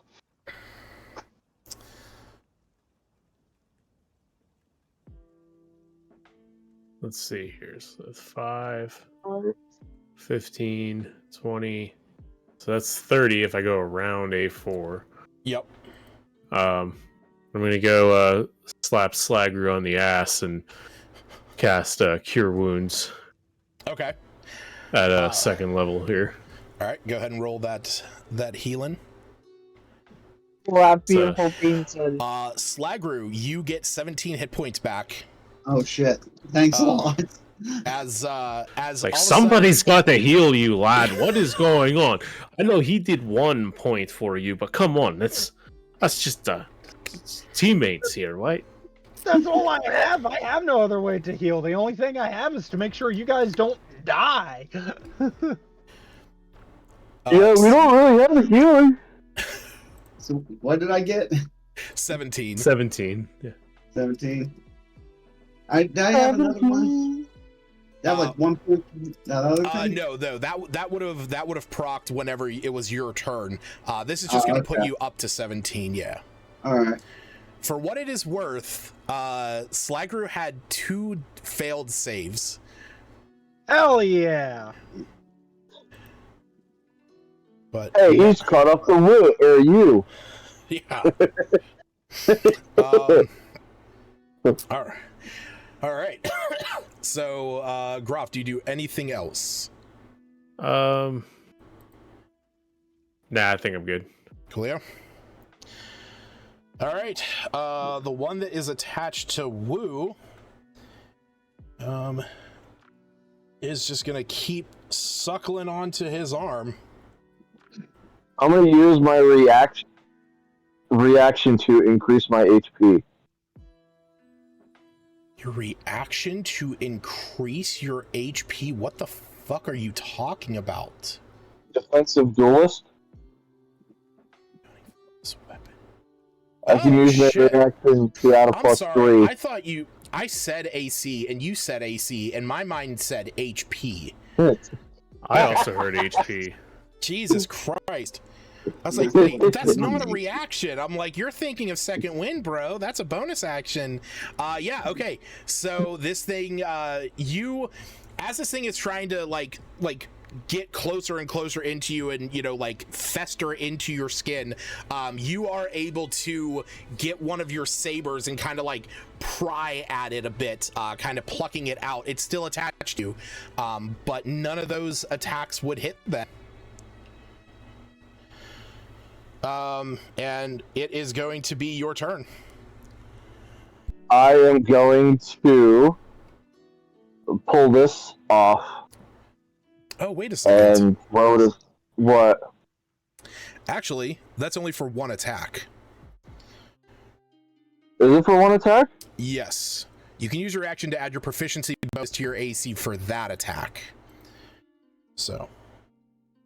Okay, so one of them still hits. Let me see. Hit. Yes, one of them still hits. All right, 3 points of piercing.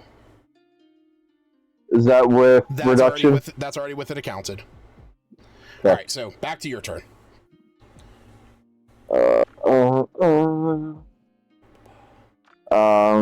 So pulling it off. Right. Go ahead and roll a strength check. DC With 11. advantage. All right. Yeah, we'll say this kind of like goes in line with you using that defensive duelist of like trying to pry it up a bit with your with your saber and just like get this underneath it and just pry it off of there, and you send it 5 feet to the east. Okay. I don't know if you have a bonus action. That's what I'm thinking, because I can't do my offhand attack because I didn't do a primary attack, correct? Correct. The most that you could really do would be second wind or just Morning Lord's Wrath. Surge. Oh yeah, you could also action surge. Yeah. So if I action surge, I'd be able to do an offhand. If you do an action surge, you get an additional attack. So it's just one attack. But you do get 2 attacks per attack. Right, but since I do get to attack though, do I get my bonus action as my attack? Oh, as my offhand. Yeah, I guess you would. Yeah. Okay. Let's go ahead and do that then. Okay. Because I know I had to attack in order to do so. Yes. So with me doing action surge, that would allow me to. Yeah. Go ahead and roll your 3 attacks. First attack. Miss. Second attack. Hit. And then offhand. Yeah, I'll hit. Roll the damage for 2 hits. So 1 plus a d6. And then offhand. All right. So would the Startling Saber no, have any effect on it? It would not affect because they are immune to poison. Sounds good. But that is enough to kill that one. Yay! So you pluck this thing off of your arm as it's sailing off to the ground. You take your sabers, and in a flurry of swipes, you slice this thing up on the ground as it's trying to squelch away. All right, Smith, it is your turn. There is one that is currently attached to you. There's only the one left? No, there is actually still one over by Gerard that is attached to him. Yeah, so technically there's 2. But I have the same chance to hit on both of them, essentially? Yes. Their AC while they're attached is an 18. I'll give you guys that. That's high. It is. That's high. Do I get the flanking bonus if I stay put, I guess? Would I get a flanking? Nobody else is engaged with that one. So right now it's just going to be on you. So if I move towards Gerard, I'd get a flanking bonus against that one? You or would, no? yeah, actually, yes. Okay, let's go after that one then. Okay. Get the odds in my favor there a little bit. Get it off of me! Get it off of me! And I'll attack recklessly as well. Right. Gerard gets beheaded accidentally. Right. Smith. God damn it, Smith! Smith has this one that's attached to him. He just had all these like little larvae embedding into his flesh. This one attaches to him, and he hears Gerard, and he's like, "Oh, I gotta help the boy first."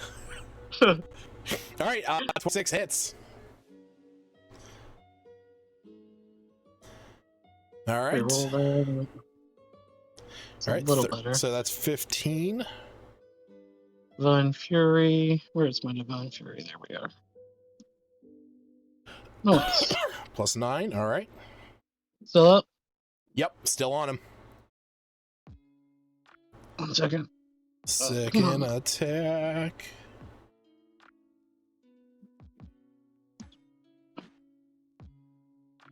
Ooh, nice. All right. With that, you are able to just graze across Gerard's arm where this thing is and are able to slice its tentacles that are wrapping around him, freeing Gerard from his current passenger. Nice. All right. I'm breathing heavily. I'm traumatized. I can never walk into a hentai convention ever again. Slagru, it is your Sure you turn. can. You are back up at this moment, and you see that this creature that was just attached to you moments ago is now attached to Smith, and it is the last one that is up and around. What's it AC? What's its AC? You said Its AC right now is 18. It's a hard target to hit. Yeah.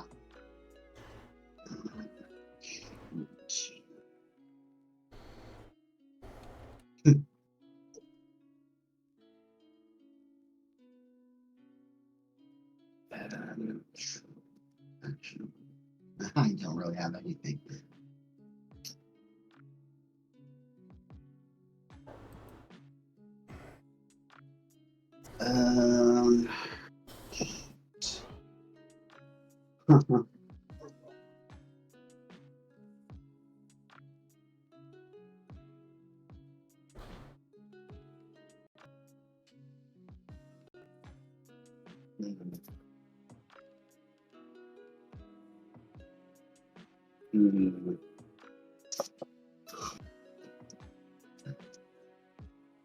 Would I be able to try to get it off of him? You can attempt to pull the thing off with a strength check. Because Or try stabbing it. You can either attack it and try to reduce its hit points, to get it off of him, or you can just try and pull it off of him with a strength check. It's DC 11. It's actually not that difficult to make. Granted, you have a -1 to strength, but Yeah, I have a -1. But I mean, all you got to do is roll a 12 or higher. Yeah, and then all it has to do is latch right on back onto me. It does have a turn after you, so it is. Yeah, I know. That's what I'm looking at.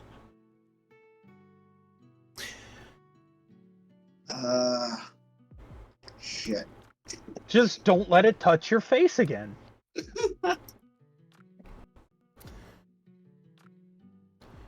That is true. You could actually, try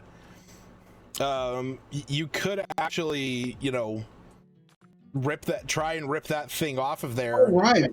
Yeah. And then disengage and move away. Yeah, that's right. Get the hell away from it. Okay, I'm going to try to take it off then. All right. Go ahead and roll a strength check. Okay.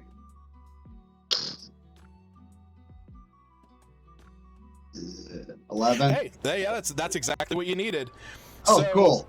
So, Smith, you feel Slagru step up behind you as you feel something tugging at you as you look over and see that he's pulling this thing off. It lands onto the ground next to you, as I imagine Slagru at this point is going to disengage and slink away. It's on the ground now, right? Yes, it is no longer attached to him. Can I attack it? That was your action to pull it off of him. Okay, yeah, I'm going to get the hell away. What you're saying is it was a good little reach around. It was.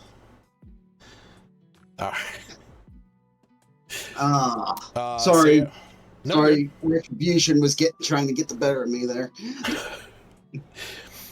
All right. Well, this thing, seeing that Smith is a stocky, hulking creature that it sees as its most valuable and viable host, it is going to try and reattach itself. That misses. That misses, and that hits. Smith, you take 2 points of piercing as this thing is. Spoodle. Oh, fucking hell! What was that? Which one was that? Shield. Okay. Damn it. All right. So Smith, you see this thing on the ground next to you as it is trying to grasp up at you. As you look over and you see Wu with his large stature kind of like holding on to the end of his shield, like imposing itself between you and it. Gerard, it is your turn. You see that there is one more of these things on the other side of Smith. The aura of life is going to disappear as I'm switching to a different concentration spell. Okay. I'm going to high five Neoguri with Beast Bond. And Okay. he now has advantage on all attack rolls. So since he's still wielding the Ice Blade, since that's not concentration, he gains advantage to stab at A4. Okay.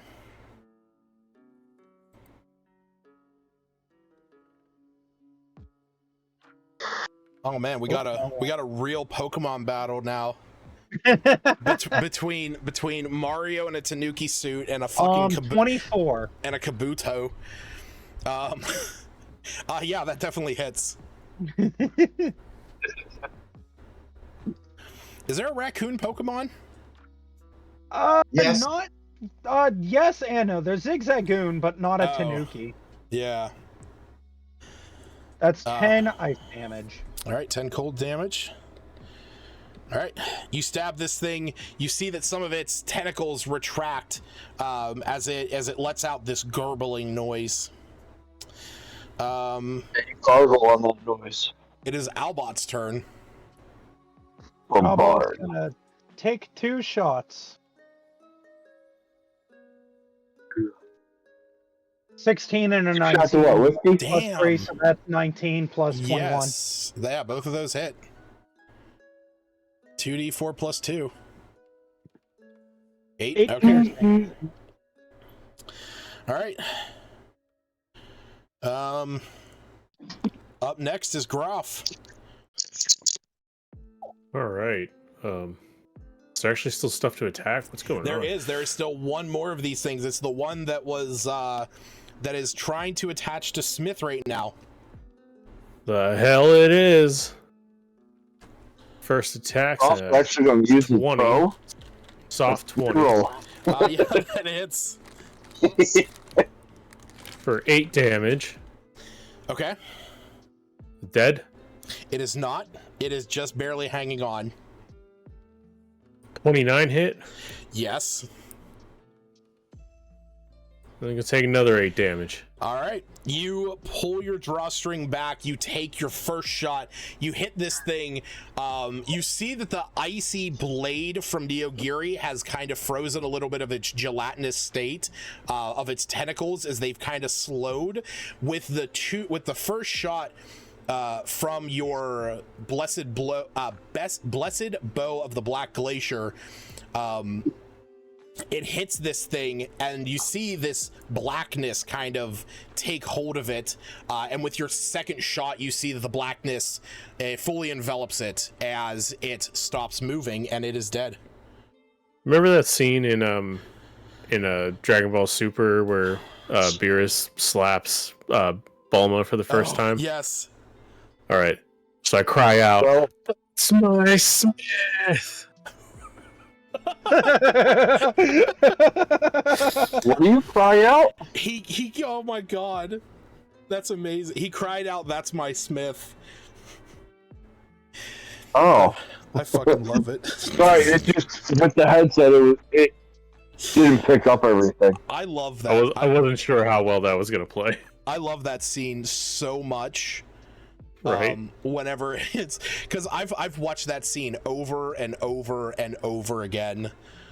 Oh man, that's fucking beautiful. All right, so you guys see as this last one falls and stops moving, combat is over. All right, good sesh, guys. Who wants to offer Slagru a warm glass of milk? Yeah, let me just milk one of these worms real quick. One of these what?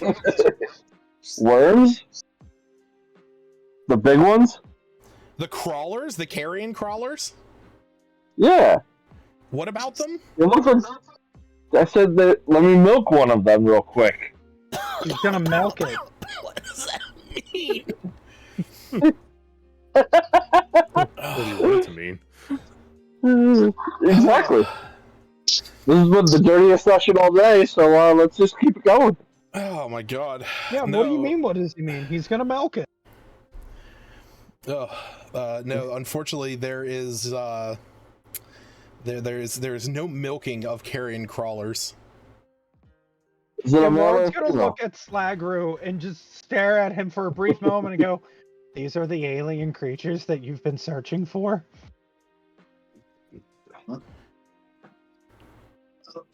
Why?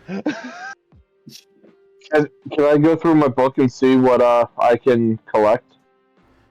Yeah. What were you gonna say, Glenn? What? And nothing. I wasn't going to say nothing. I'm probably busy over there trying to spit up whatever the hell those things. Yeah, we should probably address that. So while Oh boy!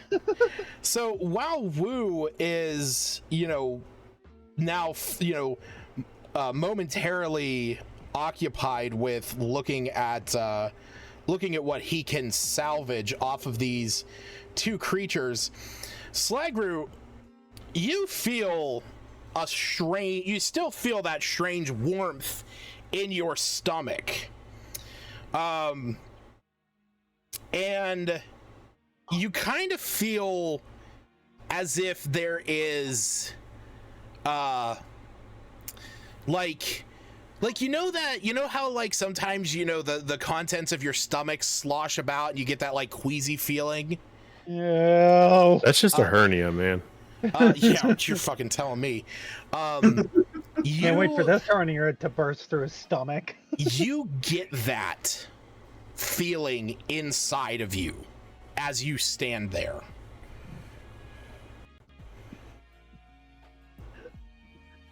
Oh, boy. I don't even know what to say to this. Anybody got something for stomach aches? We have very high potent liquor.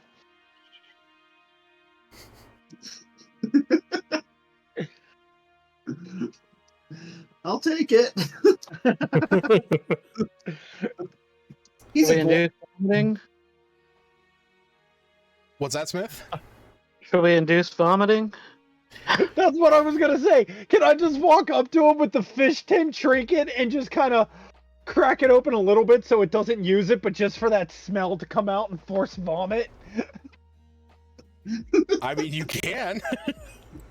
I mean, Slagru can also just try to induce vomiting. A beautiful silver tin that when open emits the smell of rotting fish. Actually, funny enough, I think Slagru would probably be would Because of be him being a familiar pirate. with that. Yeah, he would be familiar with that scent. I'm gonna say, Slagru, if you want to try and induce vomiting, Hey Smith, go punch him really hard in the gut to make him throw up. Great. An arm strike in the gut. I will say if you want to, Glenn, you can try it. Wait a minute! Wrong weapon! You see Smith walking over just like as a fucking smile plastered across his face. Yeah, if I'm you about want, to get lost. if you want, you can induce vomiting on yourself to see if you can clear this. I'll be right let's back. try that. Okay. So, What's the name of the fucking book again? what? No, I'm trying to look for that book since I'm on my phone and I don't have it. Oh, yeah, it's the only thing that you can harvest off of these things is the tentacles. You need to make 2 nature checks. Slagru, as you attempt to induce vomiting, I need you to make a Constitution save. Oh boy. Okay. 9. 9. Okay. So, I don't know how Slagru is doing this. If he's, 2 fingers down the throat, if he's just like making himself, like sucking in and out air, like burping to, causes uvula to vibrate. But whatever the method is, you vomit. And as you do, you see that you vomit up some green liquid. This is very similar to the green liquid that spewed out whenever these creatures, exploded. And as you are spewing this up, you can see that there are a few larval worms in your vomit. But even after vomiting that up, you still feel very queasy, as if there is something kind of like shifting in your stomach.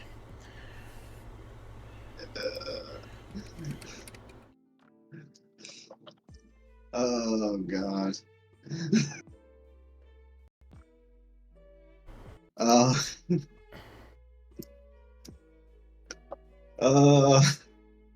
We know a doctor. You guys do know a doctor. But is he really a doctor? Can I use my inspiration? Yeah, I mean, Survival check? Survival check I for don't Smith. know. I don't know. See what these things are doing to I'm him? just or supposed to participate. Well, that would be more of a medicine check. So Okay, let's do a medicine check. sure. How I can help this guy.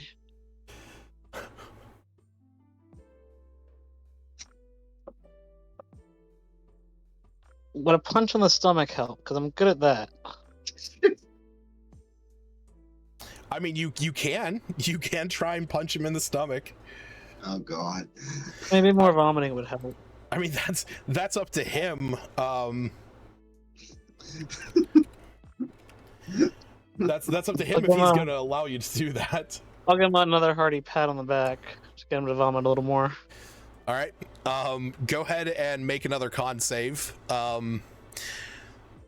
So Smith, I'm gonna say with your medicine check, with this thing that, with that one that exploded, and as it hit your skin, you could feel these things like embedding themselves into you. And you were able to kind of force them out by, tensing yourself.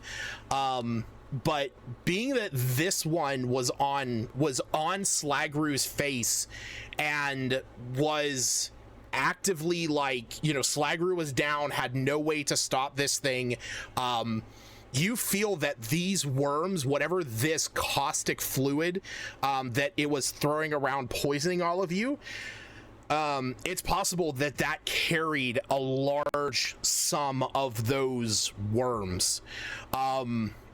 And with that pat on your back, Slagru, you try and throw a little bit more up, but you just get that that green caustic fluid, but there's no more worms that are coming out, but you still feel that uneasy, queasy feeling in your stomach.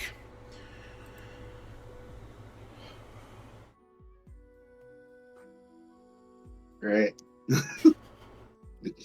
Yes. We're gonna be sitting around some night and worms going shoot right out of my freaking chest. That's I feel like now's a perfect time for a long rest, though. I don't think it's gonna be tonight. I think it's gonna be like tonight.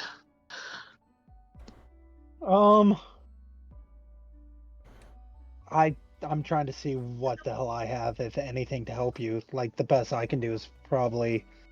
You know what? Here you go. You want to drink this bottle of Alchemist Fire? Jesus. I will burn your insides. No,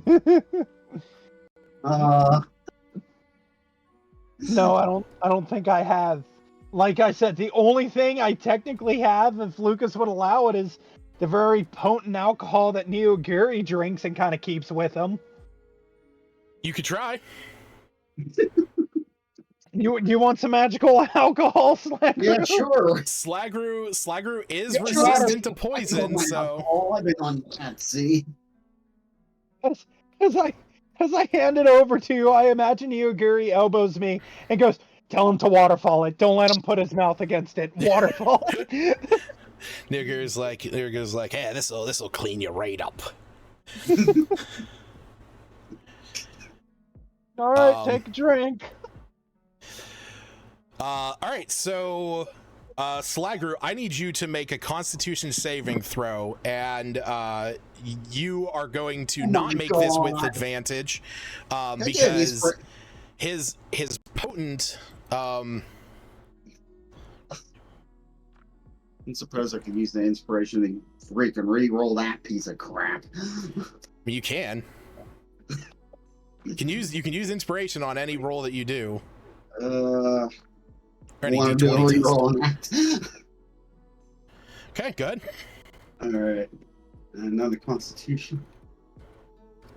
Oh, for the love of. So You gonna clean you right up. You drink this back, and as soon as it hits your stomach, you just and you just start retching. All of a sudden, everything kind of in your stomach begins to come back out. The last 2 days.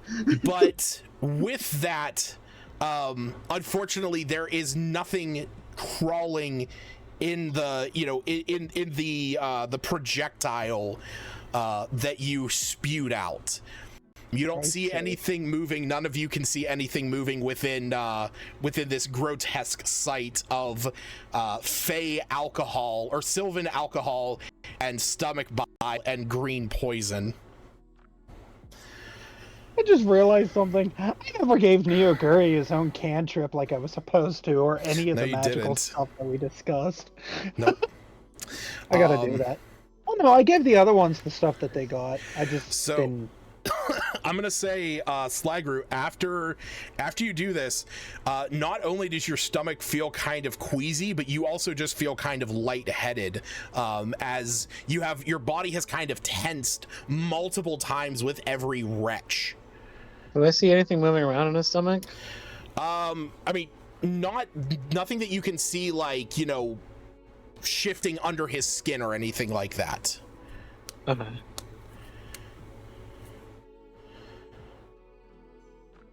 At this point, I'm pretty sure he just falls on his back, falls over.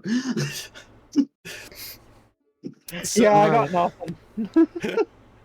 You have to roll to make sure he doesn't fall face first into the puke. No. You can fall away from that. Okay, I'm falling away from it. All right.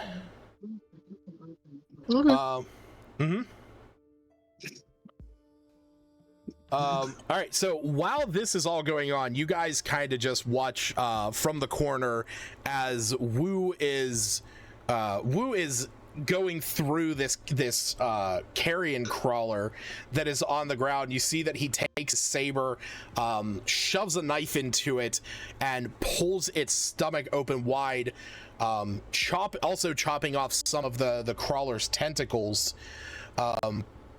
So Wu, you are able to harvest a tentacle from this thing, and from the smaller stalker you are able to kind of carve it out to get that chitinous padding, which you believe if you had enough of this you could maybe make some armor out of it, but with the tiny amount that is on here, this is mostly just this would mostly be enough for like one gauntlet, to like try and craft something out of this chitin. But as you guys watch this, as you guys watch him, like, scouring through here and referencing his book, at one point you see him reach in, pick up the heart out of this carrion crawler, one of its many, and bites into it, and throw it. And you said you bite it and throw it down, right? Yeah. Okay. I need you to make a Constitution saving throw. Oh, for fuck's sakes. I'll shut up, Moo. What are you doing over there? Get over here. Oh, you have better luck than me. You said Constitution save? Yeah, Constitution saving throw.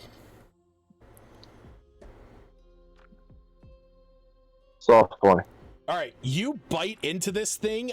Your lips go numb. Your head kind of goes fuzzy, and you suddenly just fall prone, paralyzed. Oh, Fuck's what was sake. the save? The save on that, because you were biting into the insides of a carrion crawler, the save was 24. You had two chances to succeed that. You know, can I use my inspiration to reroll it? Sure. You got to roll a 19 or 20. Hey Lucas, Yeah. I figured out what spell I wanted for him. I don't know if you want to Yeah, edit him out I of the see it. session or whatever. We'll handle it after here. So Yep. all of a sudden, you guys look over. This was definitely a little bit out of the blue, but you look over and Smith. When you guys were back up at the ice lodge, the ice giant lodge, and you guys were harvesting the mammoth meat and everything, you watched as, for one of the first times, Wu just like bites into the heart of this mammoth, and like you see him doing the same thing with this, and then all of a sudden he just like falls back and hits the ground. I'll rush over to him. And another medicine check? Sure. Is it like eyes open and everything? And His eyes are open. he can't move? Unresponsive? He's currently paralyzed. Okay. On the ground, twitching out. So he's incapacitated. He can't move. He can't take actions. You're not exactly sure what is going on, but I'm gonna say You think a good punch would snap him out of it? I'm gonna say Groff. If Justin is, I see his mic is muted. But I'm gonna say, Smith, you don't know exactly what's going on with him at this moment. You just kind of you see that his hand is still like wrapped around this heart, as he is now just kind of like staring up into the sky. Okay, I'll grab him and I'll move him like to the group and say, we got to get these guys to a doctor. And I'll start loading him onto. Or is like old Smithy around? Yeah, all of your axe beaks are. I just kind of had them like off to the side, kind of in my mind, as you guys were heading up to this large ship and object. I'm assuming. How long does this paralysis last? At least maybe. For at least a few seconds, right? So I'm gonna start moving him over to start putting him on his axe beak, I guess. Okay. Yeah, we'll say you throw him up on Dusk, and you see that his body just kind of like flops onto it. And then how's Slagru doing over there? Slagru's laying on the ground right now. How is Slagru doing? Slagru's thinking of better days. Where's the nearest town or whatnot? The nearest town is Where the doctor? the nearest town that you guys know of is Dugan's Hole, which is the one that you guys traveled from to get down to here. That was like the no outsiders welcome type of deal. Is that right? Yes, that was that Am I town. thinking- Were there any doctors in the town that we can think of? Not that you met, or not that introduced themselves to you. So, because you are, if you guys tried to travel back there, that is about 7 and 5. That's about 12 miles back to Dugan's Hole. And that'd be like the next big city, or that'd be like the closest city. That's the next town. In general, that's like the closest area of civilization. Okay. The next Also, just town. restart. The next town that you know of that would have that would probably have a doctor. Do me a favor, Smith. Roll me a history check.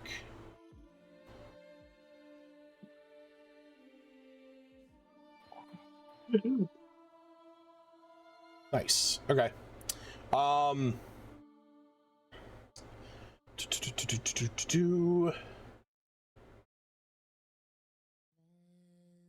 going to say that the closest place that you know of that may be able to help, at least just from where you guys are located, would be the town of Goodmead. Being that you don't know if Dugan's Hole has anyone that could heal him or heal either one of them, but you at least know that Goodmead has a Shrine of Tempest, where there are often clerics there that can perform holy rites. And how far away is that? So Goodmead is about 4 miles north of Dugan's Hole. So, okay. Like I said, it would basically take you guys, it would take you guys a good day and a half to reach Goodmead. Oh. Yeah. I'll suggest we. So it's like Dugan's Hall's on the way. Dugan's Hall. Dugan's Hole would be along the way. You guys would basically have to leave the valley that you're in, go past the location where you found the egg, and then head further north, back up to Dugan's Hole, and then if they don't have anyone there, then heading up to Goodmead. Now, I will say you do know for a fact that there is a doctor, but he is all the way up in Lonelywood, which is a mighty trek. Huh.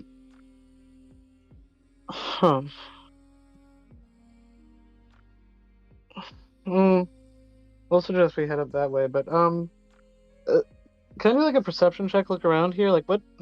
This is where like the blinking like light led us to, right? Yeah. No, there is a large ass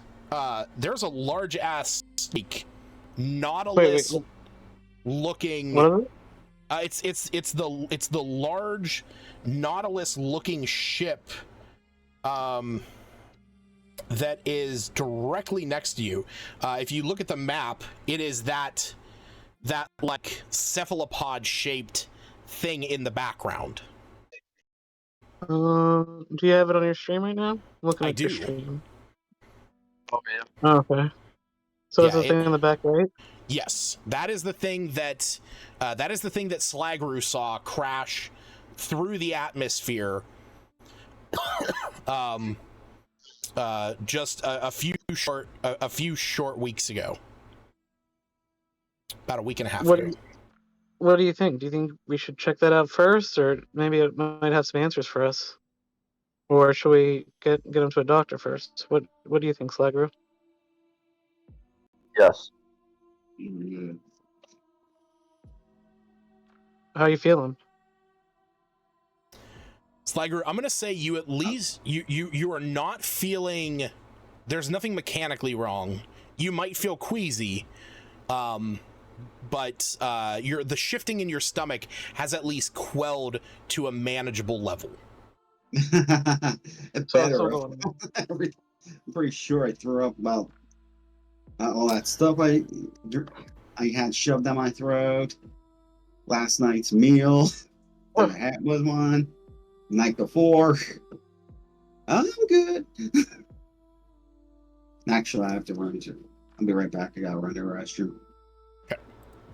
Oh no! Running. He's going to see if he physically throws up, if it'll help him in game.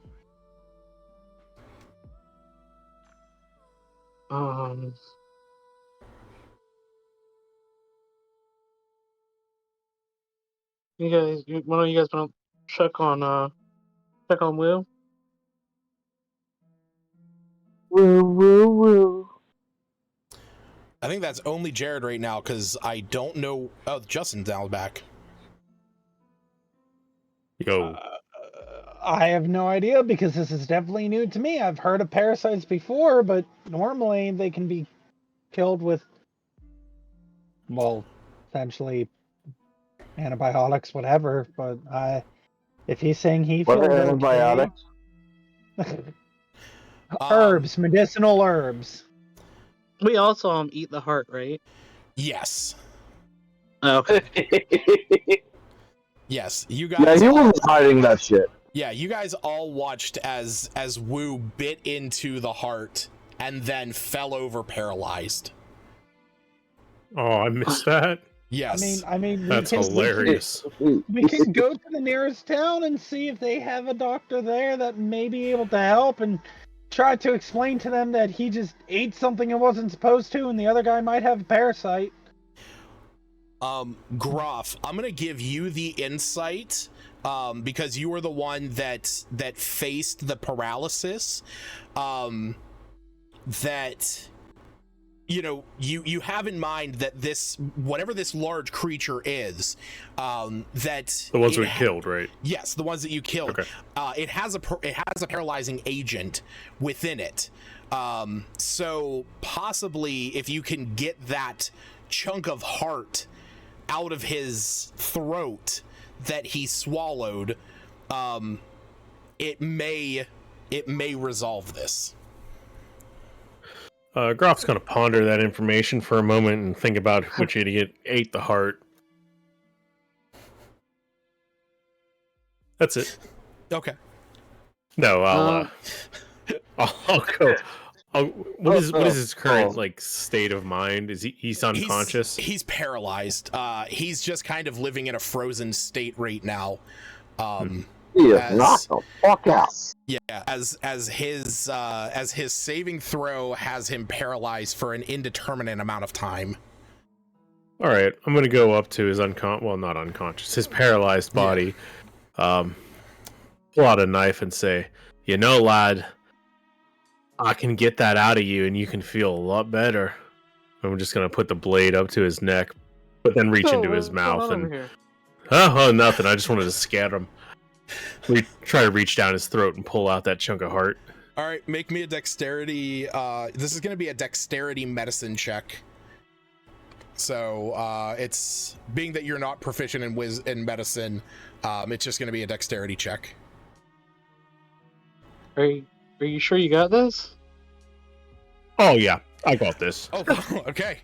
Yeah, you guys, you watch as Groff reaches his hand down into the throat of Wu, kind of feels around for a second, and then take a bite out of it. Oh god.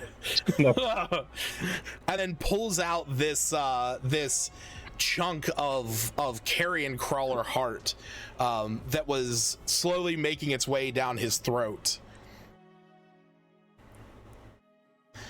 Wu, make me another Constitution save. Autoerotic asphyxiation is no joke, guys. And this you're gonna have your normal bonuses on.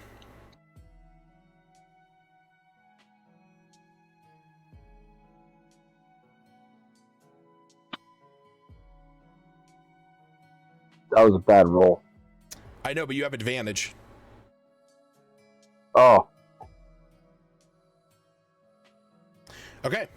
So Wu, through your frozen eyes, you can see Groff standing over you, with the knife to your throat and then reaching down into your stomach, practically, and you feel him. You feel his fist pulling out from your mouth as you see that chunk of heart in his hand, and you start to cough up a bit as you are now slowly starting to regain control of your body again. I'd ask you what you learned, but I know it's nothing. How about you not eat any more hearts? How about I don't eat any more hearts that are poisonous or that can paralyze me. And how are you going to figure out if a heart can paralyze you or not? Well, I figured taking a bite out of it. I figured, with all the attacks that we've had, I would have realized that the one that has been attacking us was poisonous, so don't eat the heart. If he would have, Drink the blood next time. I think the heart paralyzed some of his vocal cords. He sounded like he's talking through DSL. Let me just take a bite of a heart, swish it around my mouth, and I get a tingly sensation. Then I know it's poison, so I'll spit it out. I'll just kind of face palm and say we have more pressing matters to concern ourselves with. I love this. I love this so much. I say we search for answer. If Slagger is up for it. Try to head over there. I'm still here. Yeah, let's go get that figured out. You guys want to? So you guys are gonna head over? What time is it? It's not too far, right? No, it's literally it's literally just like 100 feet to the west. Uh-huh. Let's go to the weird alien spaceship and see what we find. I'm okay with that. Okay. Anyone else hear the Among Us music? I think we have to kill Slagru off. He's the imposter. Yeah. Uh-huh. All right. So you guys start to head over towards this thing. As you do, you realize kind of the shape and size of it. Like I had shown before, it's this large Nautilus looking this large Nautilus looking thing, this large ship. It doesn't look that big, is it? What's that? How big is it? This thing from the main part of it from its tail to the front is about 100 feet long. The tentacles that extend out in front of it are as big as tree trunks. So this thing is huge. Oh, is it? Okay.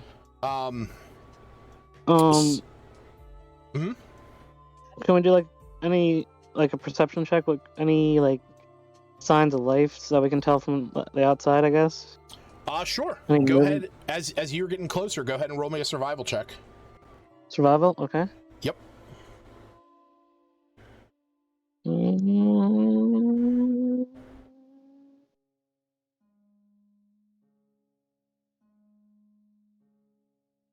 21. All right, so as you are getting closer, you don't really see anything here on the ground. You can see or any signature footprints, but what you can see is that there's kind of a number of different trails that lead away from this, or that lead from this and away. Some of them appear to be divots in the snow, and from the looks of them, you can see that they appear to be the same way that the carrion crawlers had left a trail behind where they were burrowing through the snow. So you're kind of getting a sense that this might be where they came from. But beyond that, you don't notice any footprints on the ground. You just kind of see these longer, kind of snaking trails through the snow. But as you get closer, or as you move around to the front of this thing, and you're able to get a better look at it, you can see that there is a deck that is about 5 feet above above the snowbanks that are surrounding this, that is covered in snow. Mounted to the deck is a ballista that is covered in ice. It is completely encased.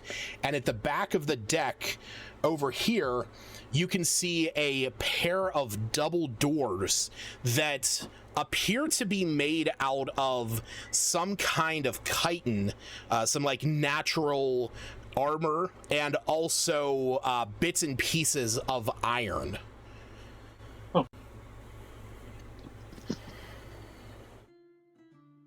Oh. Yeah, I don't know what we should do. And you can see that the double doors have some ice covering them.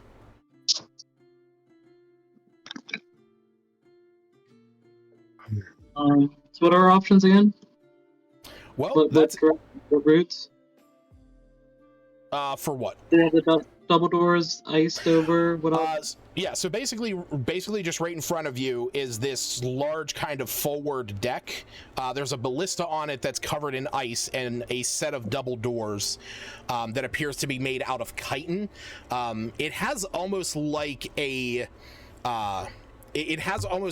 shutter looking look to it. So almost as if it like opens up like a sphincter. Why is this so sexual? This is the best session we've check it out. What was that, Smith? I guess we can check out the doors. Part of me is thinking like I don't know if we have the time for this, or if we should head back to Good Meat now, or I don't know. But yeah, I guess let's just continue on. Okay. The rest of you going with him onto the forward deck? Yeah. I'll join. Yeah. Glenn? What? Oh yeah, let's. Sorry. No, go ahead. Good. All right. Everybody's gone to the deck. Yeah, everyone's starting to climb up onto the deck. Okay, I'll follow everyone else up. All right. I ain't staying down there. So as you guys head up on here, like I said, you can see that the ballista is almost entirely encased in ice, and you see that the doors, they have some ice that is covering them.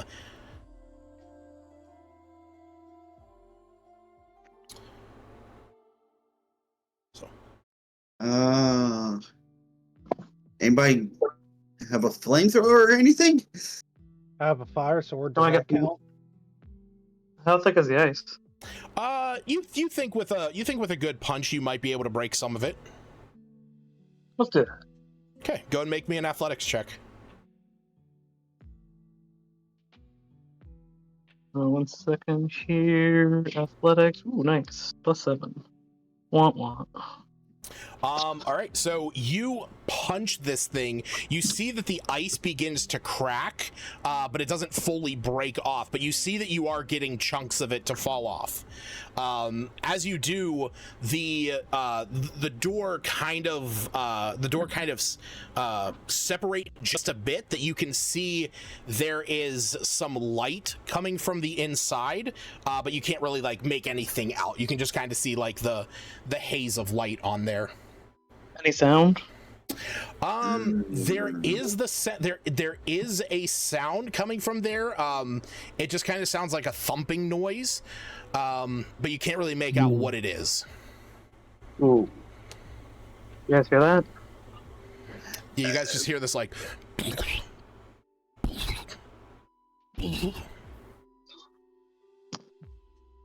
Gross.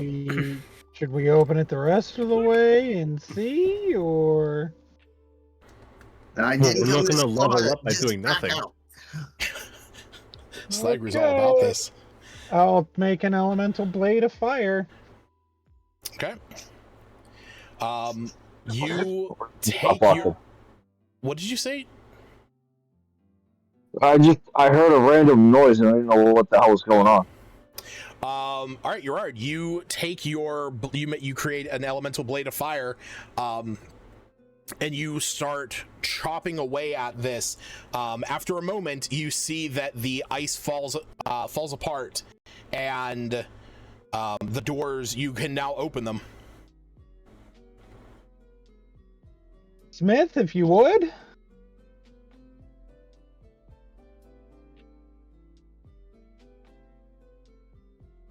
Sorry. I proceed cautiously. Okay. All right. So, Pump and getting louder. yes, as you slowly start to open this door, the slumping sound does get a little bit louder. So, as you open this, you can see into this room. There is attached to the wall are 3 sets of chains and manacles that are designed to hold large creatures. There is a staircase in the center that rises up to the next deck, and it sits amid barrels and crates and broken pieces of mechanical equipment. Moving among this detritus and this you see that there's just kind of this mess on the floor of broken bits of equipment. There are 4 creatures. You see 3 of them are small, repulsive purple things that float above the ground and pull themselves across the floor using oversized face tentacles. This is what you are looking at. Can I tame one? The 4th creature that you can see is a lumbering monstrosity made of stitched together parts from goblins, dwarves, and reindeer. As this thing looks over at the door that's open, and you can see that it's just kind of like pushing some of this debris and detritus around. And when it looks over at you, it just and charges at you. So asking if they're friendly is kind of how that's off. Second initiative. As soon as this happens, you see these tiny little squid-like creatures, these little diminutive creatures. They kind of pull back and sequester themselves in the corner as this thing is moving towards you. Everyone roll initiative. Oh crap. I thought this is where we were ending it for the night. Because that's what Lucas likes to do. It is only 8:15. Yeah, and you like to stop short. I don't like to stop this short unless somebody has something going on that we have to end early. God damn it, really? I have a kid on the way. Does that count? No. Okay. No. She already told me I'm not allowed to take my computer with me. What? I got a question for you, and this might sound really bad. What the fuck? Then don't ask it. But I need to know. Oh, What's God. what is the like, how much smaller is an Asian extra 2X than an American 2X? Yep. Nope. Good night, folks. Well, no, like, it says Asian size 2XL. I'm like, but what is that in American size? An Asian an Asian 2XL would be like a large or a medium. All right, let's see here. We're going to report the stream for being racist.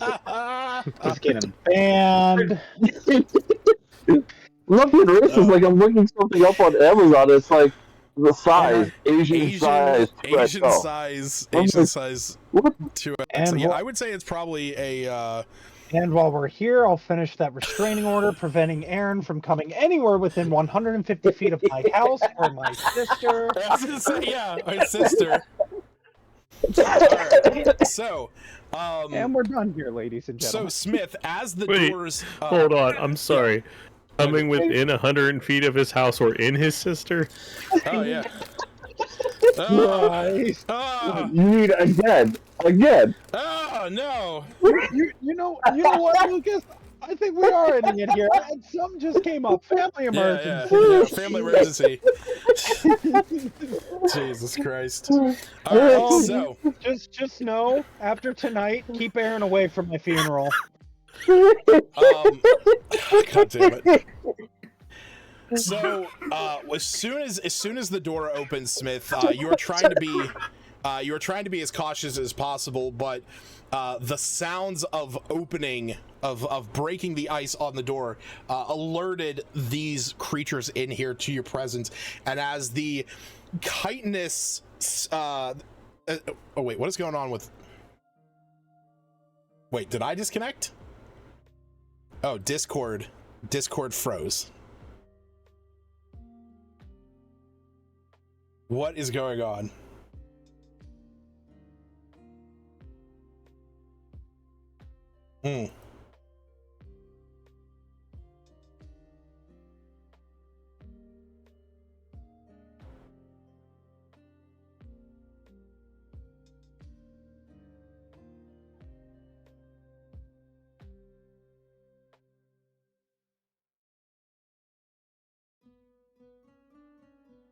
It might have just been his Discord that crashed because yeah, I don't know what just happened, but everything just all Discord just shut down on me and froze.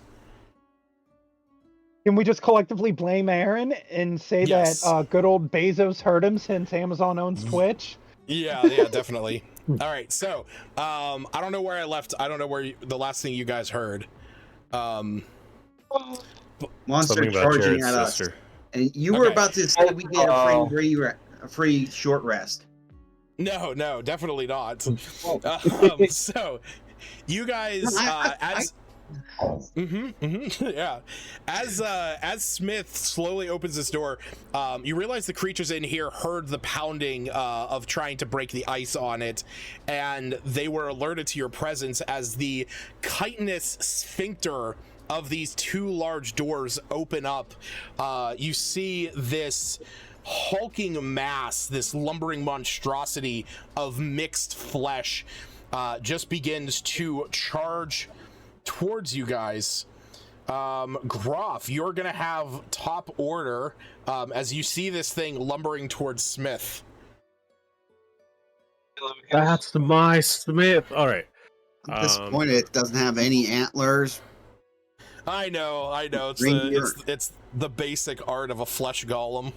You need to at least put a red dot over its nose. Rudolph. A horrible DM refused to give us the character designs we want. Right? Can I get the map displayed on Discord? What did you say, Aaron? Can I get the map displayed on Discord? Oh yeah, I gotcha.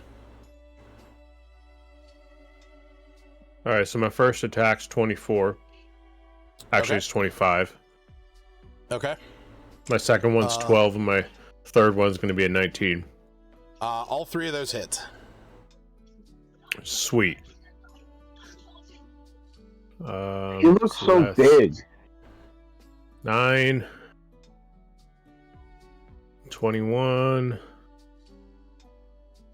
32, and a D8 make 37 necrotic damage total. All right. So you hit this thing with these 3 necrotic arrows. You can see the black necrosis spreading out from each one of them as it just and lumbers towards Smith.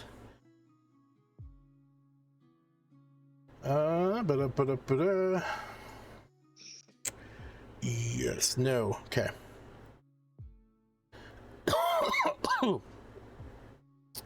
Okay. That is a 15 and a 13. I believe the 15, or no, the 15 doesn't hit. AC is 18 now. All right, so Smith, this thing tries to slam its arms into you, just kind of like throwing itself at you. It is your turn. I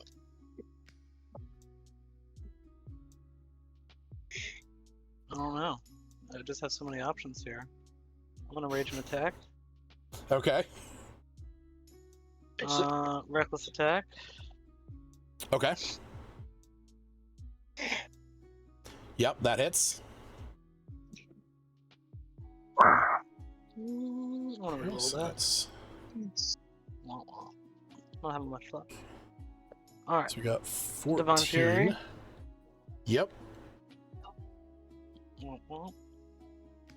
And then second attack. Hmm. Not bad.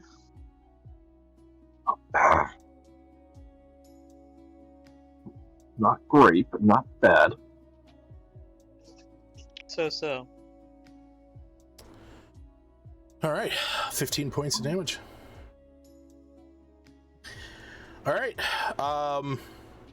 Gerard, it is your turn. You just watched this thing unsuccessfully try to hit Smith, as Smith was just able to impose his shield and just kind of push this thing back and then take some swings at it. You can hear its grunting and groaning as it's struggling against the hits. I'm just gonna kind of move here and use Eldritch Blast because I've expended all my other spells.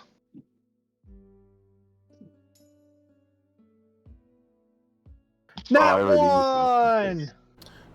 Okay. Yay. I'm gonna use my inspiration to reroll okay. that. Okay. Instead of shooting Smith. 15 to hit. All right. That hits.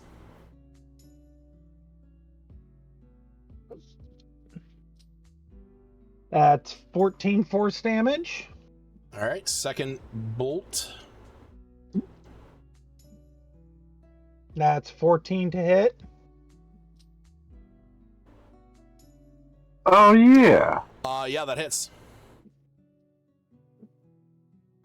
And that's 12 force damage. All right. With these two Eldritch Blasts, you launch this thing back into the staircase as it falls apart into bits and pieces of various flesh. Yay! Who wants to go inside and talk to the alien creatures? Hold on, Aaron's going to eat his heart. Eat his heart. Does it have a heart? Is the bigger question. It's got multiple hearts. It could have multiple hearts. I'm gonna say it doesn't. Coward.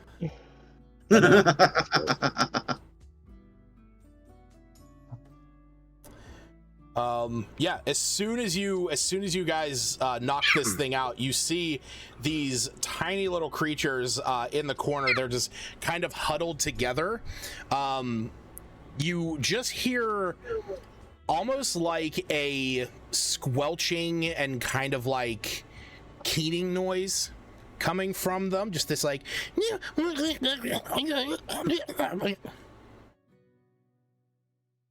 at your roar and be like, "What do they say?" Are they a beast? Are they a monstrosity? Do I understand them? You do not understand these things at all. Yep, I have absolutely no idea. We'll figure it out. Yeah, because I have that ability to just be able to communicate with everything. I can only talk to animals, guys. As soon as this thing is dropped, you see they kind of like peek around some of the barrels and crates that are here, looking over at you. And you all hear almost simultaneously something in your heads that sounds like three kind of high-pitched voices that just go, "Dead! Dead!" Who's Ted? It was Who's dead to begin dying? with, technically.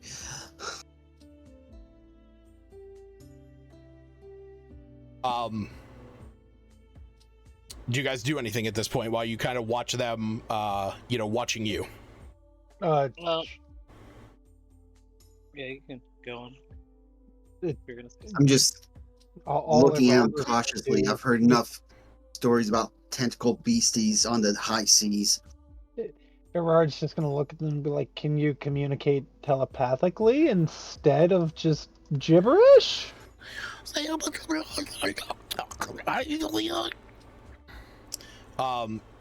You just kind of get like a blip of a word in your head when you ask this, that just says it's just like the word stranger. So I don't think they can understand us, but they can definitely talk telepathically somewhat. I mean, Okay. we are strangers, but Can I unstitch the dude and sever his limbs from his body? fucking Christ. Can I stop him from doing this? You are. Are you entering the ship then and attempting to do this? Yes. Okay. All right. The door I slams want shut. to The ship regenerate and starts- start being alive again. I'd rather it just. I can imagine the doors slamming shut. We all get launched off of the ship as it flies off towards space with Woo. So Please. you guys watch as Wu walks past all of you and starts heading up to this flesh golem. As this happens, you hear Wu, you hear a voice come to your mind that goes, "What are you doing? Put it down!" As you look up That's the called stairs, your conscience, lad. as you look up the stairs and you see what appears to be a small, diminutive sized creature similar to these other ones, but instead of them looking like little floating squids that kind of pull themselves with their face tentacles, this one appears to be hovering through the air down towards you. This is what you guys see coming down the staircase. Oh, it's a mini mind flayer. It's so Yeah, cute. for all intents and purposes, this is you know, a mind. This is what looks to be a mind flayer, if but is gnomish sized. Gnomish sized. Interesting. And as it is coming down the staircase, Woo, you can see that it is holding something in its hand that to Woo appears to be a small, like, compact looking device, but is holding it as if it has a trigger. For all of you, this thing is holding a pistol. I'm just gonna casually post a GIF that I imagine is gonna happen as soon as Wu gets vaporized in this exact format. This is what's happening in my head. As it, do you step away from the flesh golem? Yes. Okay. I'm gonna kind of go back outside of the doors and be like, yeah, fuck that. It looks, as it comes down the stairs, it looks down at the destroyed flesh golem, and it looks up at all of you, and it has a bit of an annoyed look to it, and you all hear within your heads this voice that goes, "That will take me some time to rebuild. Why did you kill it?" Why did it attack us? It is As I scratch my head. It is defending our ship. It did what it was supposed to. Now who are you? I am who? Oh, I'm sorry. I am woo. Listen, he So many ate characters. he ate the heart of the weird worm creature outside, and it kind of messed with him a little bit. So my You apologies. ate the heart of a carrion crawler. Yeah, if that's And what it you are is. still alive. He points to Slagger Mentally. and goes, "That one had it vomited into his mouth, and it tried to do the same to me." Then you are the host? I see.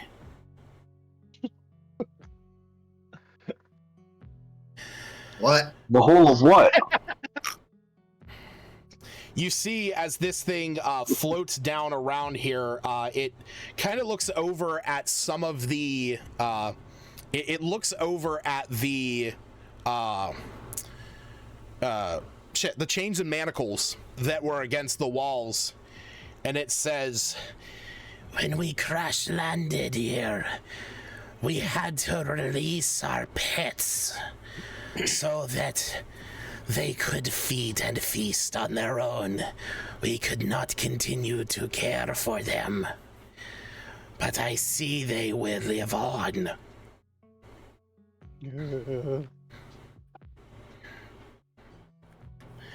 So are you saying there's no way to get them out of him? If there were ways, it would not benefit me to tell you. I loved them. Finally, puking seemed to work for a little bit. Well, I am sure that removed the poison from your stomach. But the larvae, they burrow. They will fester in your juices and grow.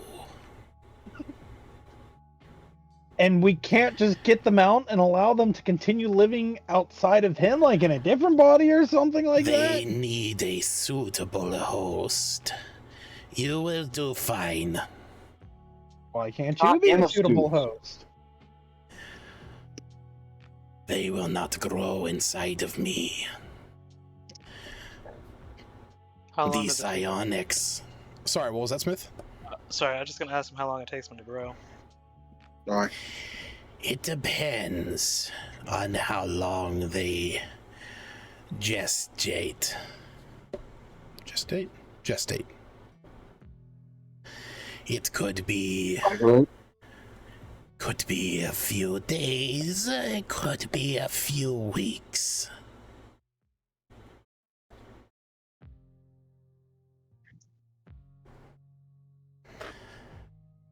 No, I Should we can't just- imagine. Everard will They- turn and look to the group and be like, so if he's not going to help us, should we start destroying other parts of the ship to force him to help us, or just threaten to kill him? You Well, better try yet, and let's kill do his it. friends one by one. I'm You okay with try killing the and small do it, ones. and I will blow all of us up. He's bluffing. This ship has been crash landed here for almost 2 weeks. We are low on supplies, and we are starting to resort to extreme measures. I mean, we can give you If we food have or to. whatever you use. Wait, If dude? yeah, Jesus we Christ, can hold on. What were you saying, Jared?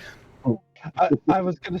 We can offer to give you food or some sort of supplies, but you have to get the stuff out of him first. Don't offer food until I know how much I have. You have like a shit. I I'm 22 you pounds. see you see these tiny little squidling creatures. They kind of squelch over towards him, and you can hear they're making that cooing kind of squelching sound, and you all kind of get the blip of the word crystal, and this this gnomish-sized mind flayer looks at all of you, and you hear in its mind, or you hear in your minds, there is a point. We might I think be they're able addicted to come meth to an lots. offer. What? But please come inside. You are letting the cold in, and we want to maintain as long as we can. So what you're saying is truce? You will live for now. Erard still has the fire blade. And he's like, I can warm you guys up with the fire. The door. Okay. Shut it. Level up. We go into the sphincter. I say we go in the sphincter and shut the doors. And then, You gonna put the gun away? all right. Yeah. Yeah, go ahead. As he has the small pistol out or whatever, I imagine He does. Gary's also just holding up the blunderbuss, just pointed at him, waiting for the Eldritch Blast command. He is definitely still holding. He's definitely still holding this. This tiny little ray gun. And he looks at all of you, and you hear in your mind, stow your weapons, and I will oblige. So my it is a great axe, right? Yeah, it's a great axe. Erard gestures for Neoguri to stow his gun, and then he kind of looks at his hands, realizing that he doesn't have any weapons. And then he looks at Owlbot, realizing that the entire owl itself is a weapon. Yeah.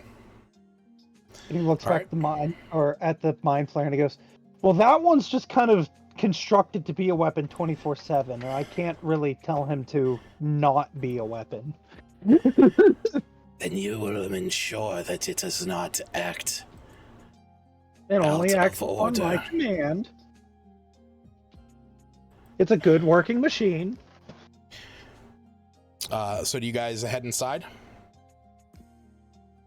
Yes. Yeah. Yep. Okay. So heading inside, the chitinous sphincter of a door shuts. We're leaving the axe piece behind. There is room to bring the axe beaks in. Will they be okay outside? They will be, yeah. I mean, they're very used to the cold temperatures. I think it's okay to leave them out. At least bring them up on the deck. Okay. Where the ballista is. Yep, I will move them over to the deck. All right. So you guys step inside. The sphincter style door, the shutter style door, closes behind you. As it does, you hear this kind of like high-pitched whine, as there appears to be a warmth generating slowly around where you all are, trying to offset the cold that was billowing in from the outside. These squidlings that are behind this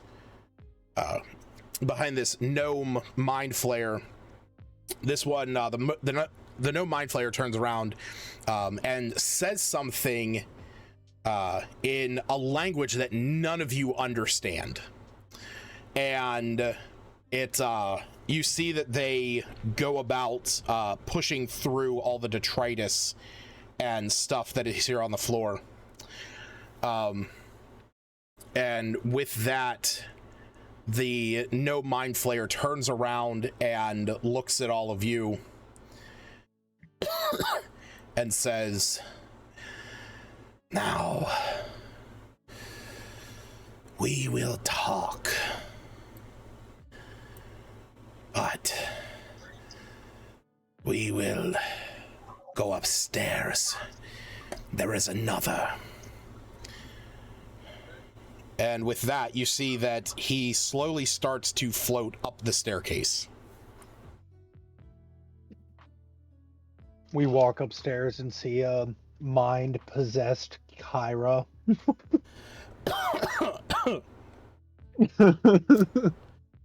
Off choking. No, that's me. Oh. All right. So, as you guys, as you see this, this creature heading up the stairs, you guys follow after. Sure. Okay. Yeah. So, you head up the staircase and head up to the second level of this. You can see on here, on this particular level, it's kind of an open cow. Mounted to the deck is a forward-facing ballista. The walls in here are lined with ballista bolts waiting to be used. You can tell just by the looks of it that this ballista is of kind of like Gnomish design. And then heading up the second flight of stairs leads you up into the top room.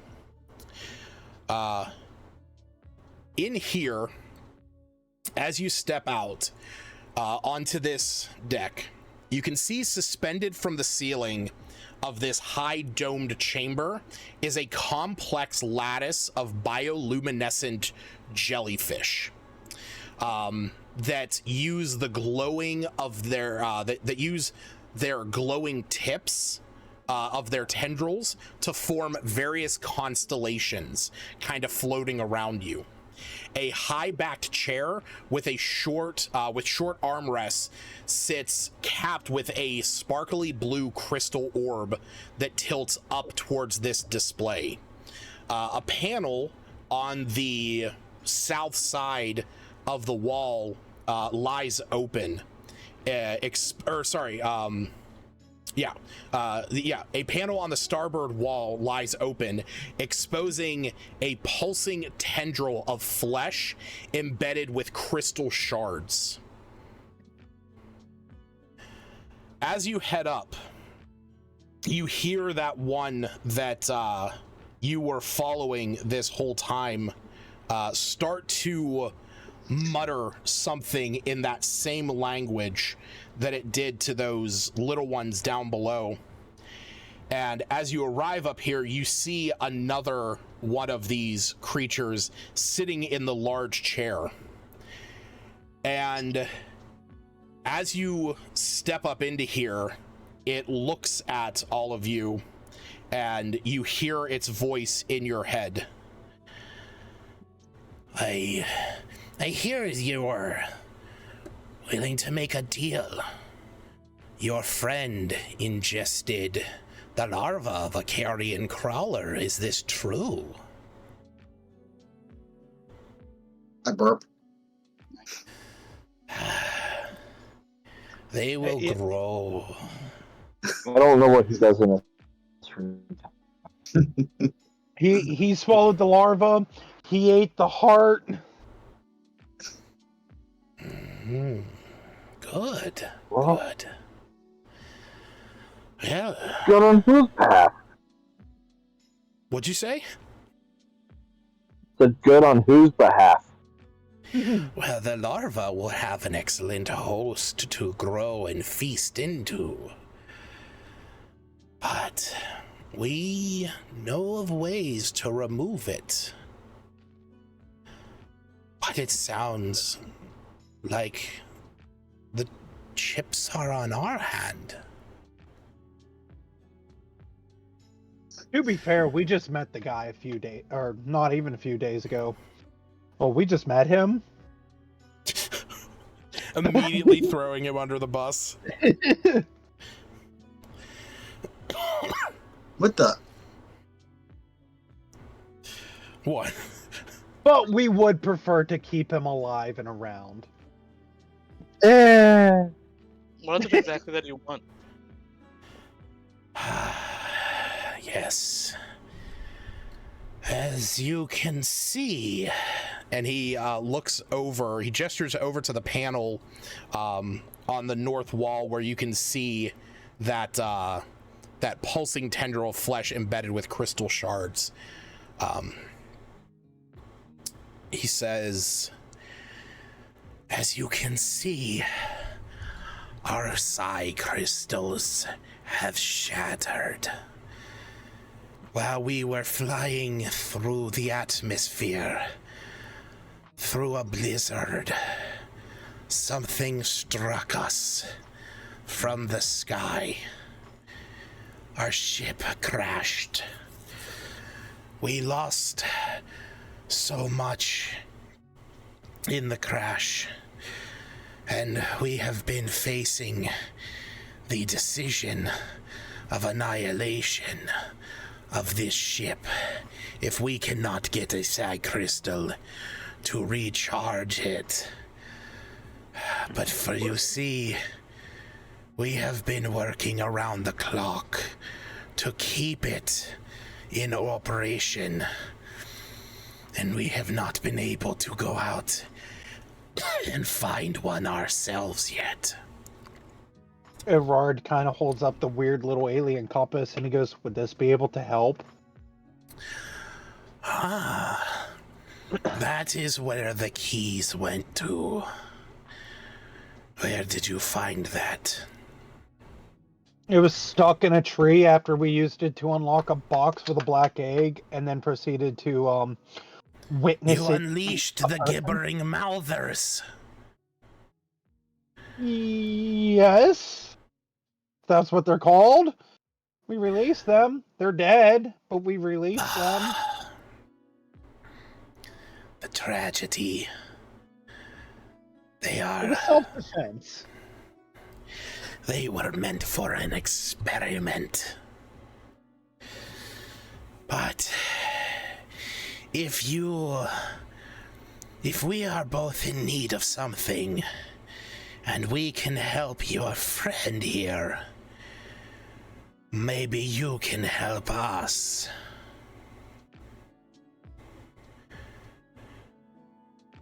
We again cannot leave this ship, or it will fail.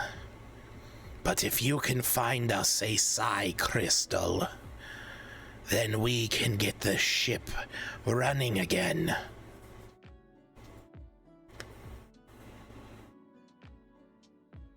And then what? Do you have any idea where there is a psi crystal? But like you said, what do you plan on doing once you can fly? We wish to simply leave. At this point, he looks out more towards the jellyfish up in these like celestial kind of aberrant jellyfish that float through the air, and he says, "Vorin and I wish to return to the stars. We want to go back to our home with our squidling brood."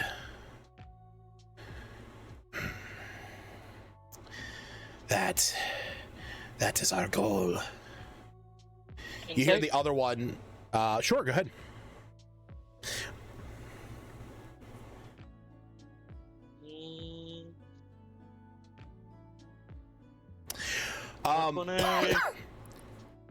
You can tell by the look in this. I'm just gonna call it what it is, just so I don't have to keep like beating around the bush. It's called a gnome ceramorph. But you see the gnome ceramorph kind of looking up into this, and you can see there's a longing in its eyes. The other one, like moves over next to it and says, "Dredavex, we will return to our home soon. Maybe they can help us. We can give them the tracker, and if they find it, we can return home."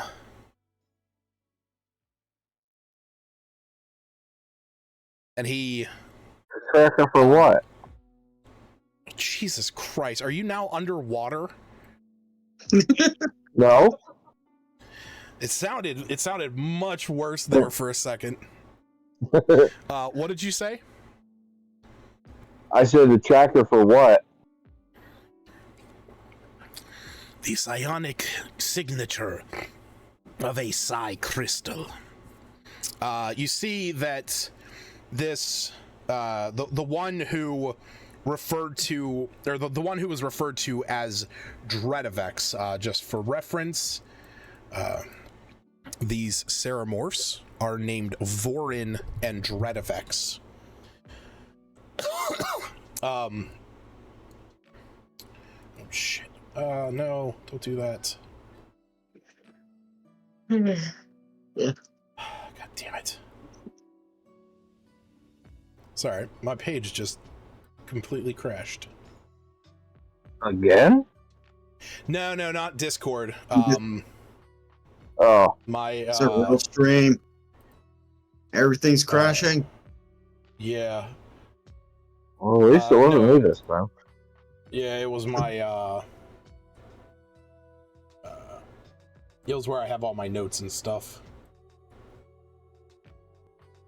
And of course, damn it! Seriously?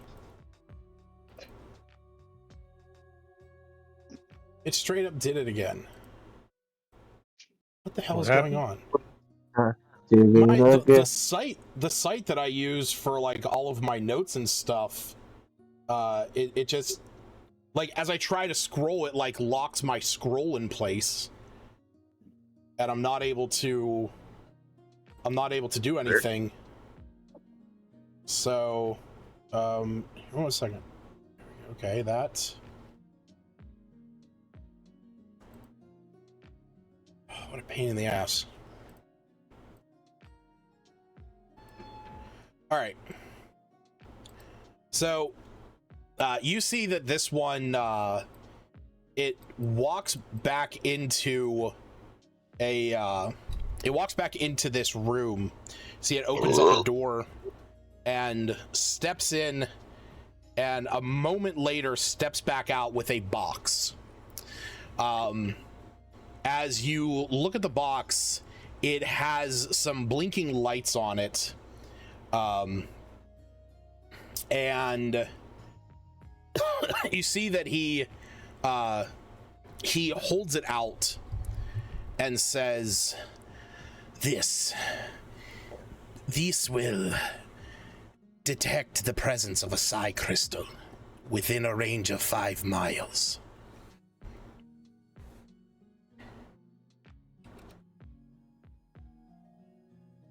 I'm assuming it's not picking up anything now? No. Any idea Oh, sorry, continue. But should you find a location where mind flayers have been, you are likely to find one. So you can see the box is about the size of a bar of soap. And it has this light on it, and there he looks at you and says, it will emit a clicking noise when it is within 5 miles of a crystal.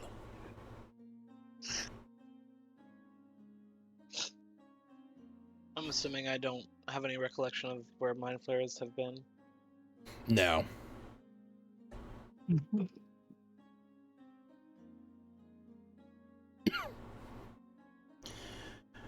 But this is our offer. You find us a psi crystal, and we will heal your friend and remove the crawler larva from him. But you must know, we haven't much time. We fear that we only have 6 days left before our life support will run out. That's okay. To us, 6 days feels like a year.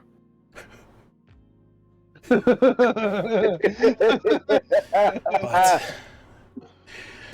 know that if we are hit with another storm as we were a day ago, we will burn through our resources sooner. 6 is on a good note, but we may not remain for 3. And if our life supports fail, we will be forced to detonate our ship, as we do not want it falling into the wrong hands.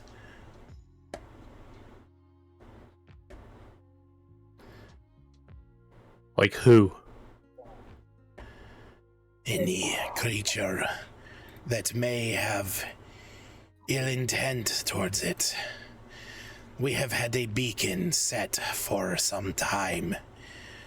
If some creature comes upon it, harvests the technology, it will spell disaster for your people.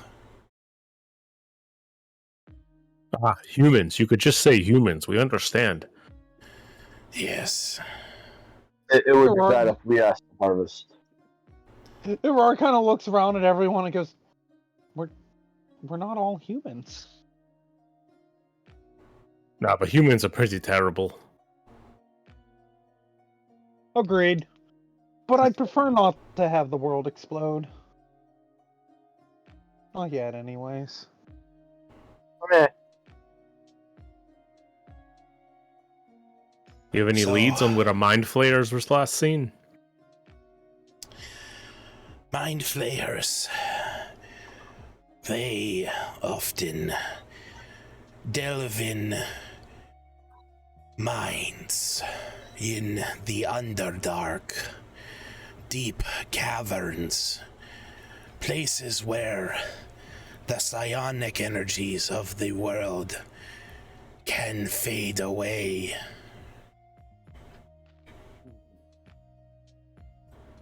Do I know where like the nearest mine is?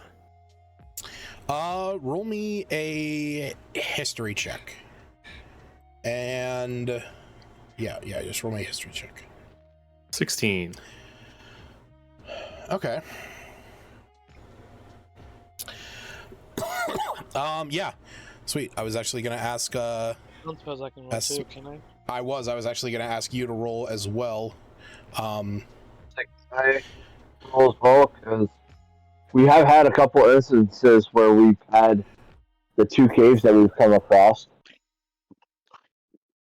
Sure, go ahead and roll me a history check as well.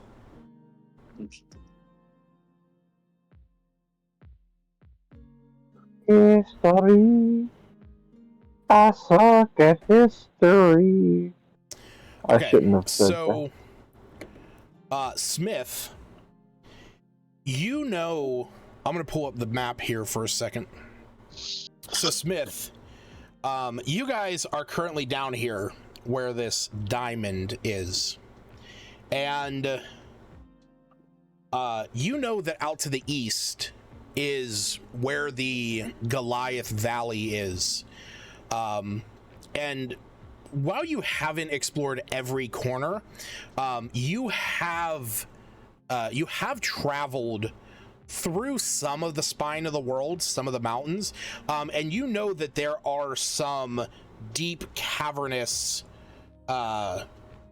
cave systems within this valley here.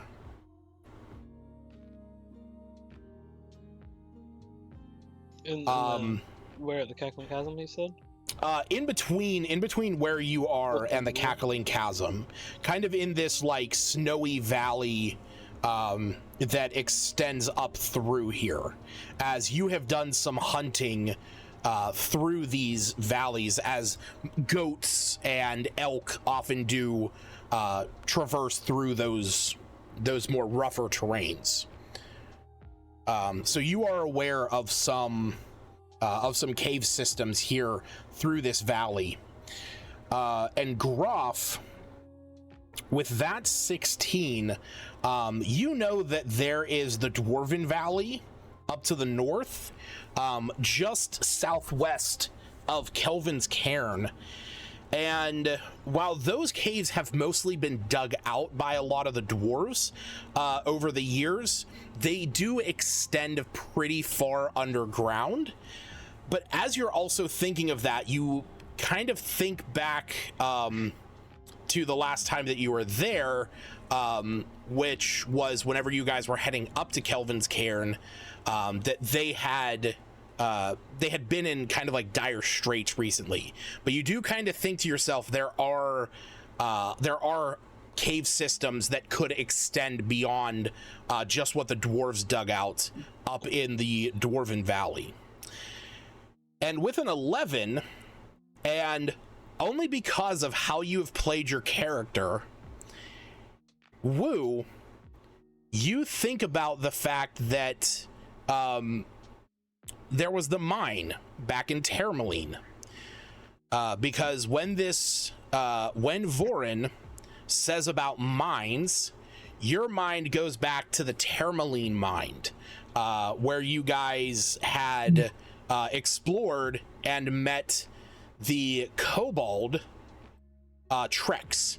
And you think back to that because you set up those business dealings between the two of you. Awesome. Yeah, we did. So I'll give you, that's the information that you guys know. Smith, you are aware of various cave systems between where you are now and the Valley of the Goliaths, which is further out east. Groff, you know that the Dwarven Valley has extensive mines and cave systems within it. And Wu, you think about the mine back at Termaline. So you guys can utilize that information as you see fit.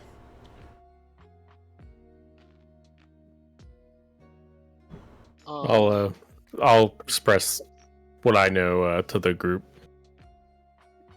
Same. How far away is are the caves to the east?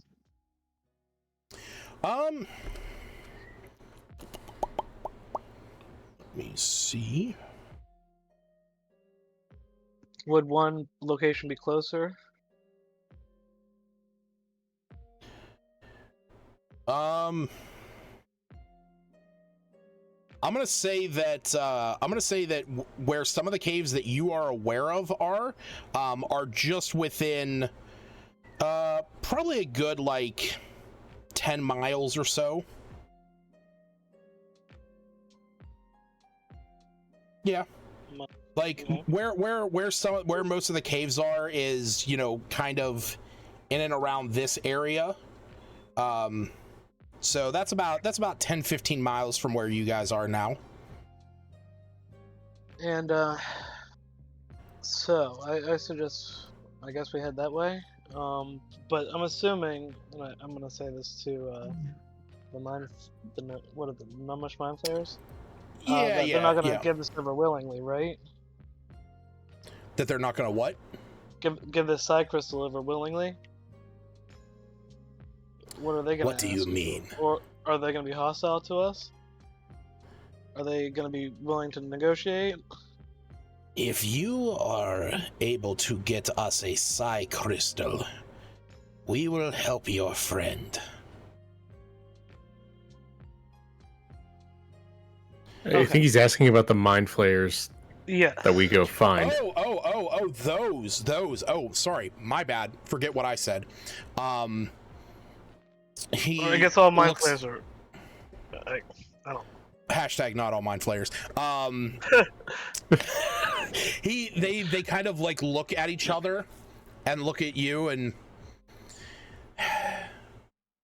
there is no telling what they would do to you if they have them, if they are present. We are in a situation that is non-beneficial to us. If the situation was different, you might all find yourselves as part of one of our experiments. A mind flayer that has no affiliation or no care for you may not be so passive. They are a strong breed, and they are punishing. You must be careful around them. Their psionic abilities are beyond even ours.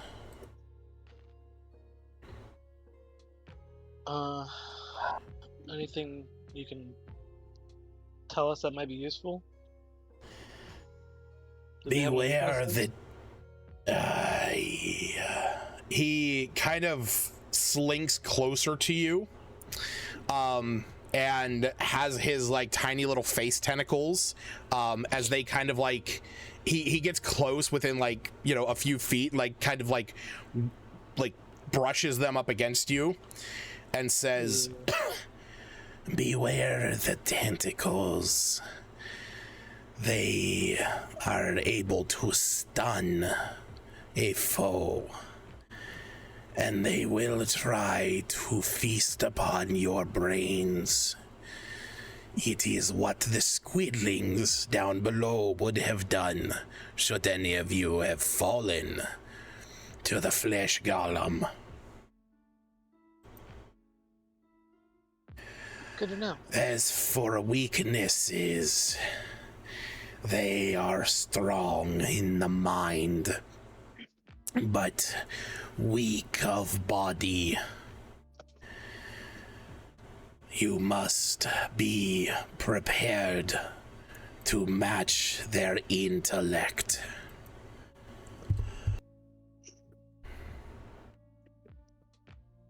Well, we're screwed. There is something that we can offer as an option.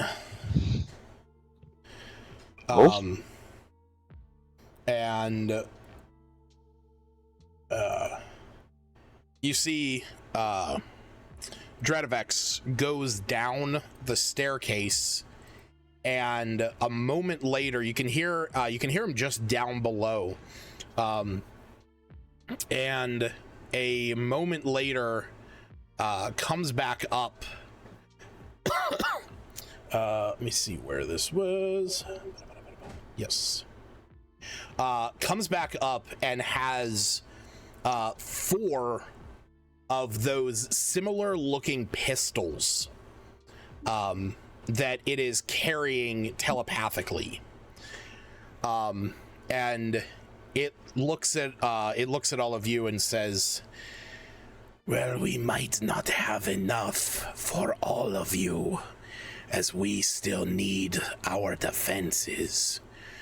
We can offer these to you. They only have 30 shots before the energy cells are drained, but they will help you. Everard looks to them and goes, do you have any creatures that I can possibly tame and take with me? He looks up at the jellyfish. Nah, they'd probably freeze outside. Yes, those cannot leave here. The squidlings below will not leave the safety of our ship.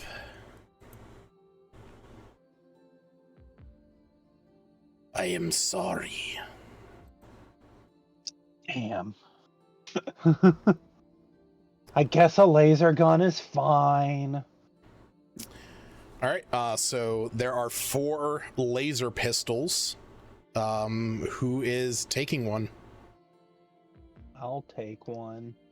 If I'll nobody's take one. opposed. I'll take it if nobody else wants it, but my bow's pretty good, so. I'll take one, I guess. There's 4 of them? Yeah, there's only 4 of them, so one of you will not end up with one. Everybody except the man that's infested with the alien gets one. Seems fair to me. You can turn at any time. I don't have much as far as ranged weapons go, so that'd be pretty nice for me. Yeah. All right. And these are dex based, wouldn't they be? I I'm believe assuming so. so. Let me look at something. I take it, get back to the town and see if we can't install it into Albot. All right. So the laser pistol is. Yeah, it's a ranged weapon, so it is gonna be based off of dex. It does have the firearms and an ammunition property. It also has the reload, which means that if you have 2 attacks on your turn, you cannot fire it twice, unless you have like crossbow expert or something like that. But that's it. None of you are technically proficient with firearms, so it is going to be, not nearly as, like, you're not going to get the damage bonus to the you're not going to get the proficiency bonus to the damage. You said it's a But laser pistol? it's a laser pistol. Yep. It has a range of 30 to 120 feet. It has 30 shots, and it does 3d6 radiant damage.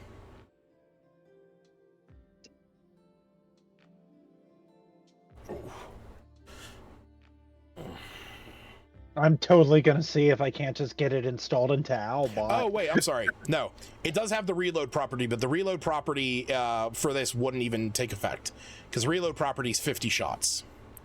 So yeah, it can be used if you have 2 attacks. You can shoot it twice. Sorry, I was thinking of like a normal pistol. What's up, Dr. Fun Nut? Welcome to the end of the show, buddy. That's amazing. So Should have been here earlier. Oh, You should have been here earlier when it was all about that.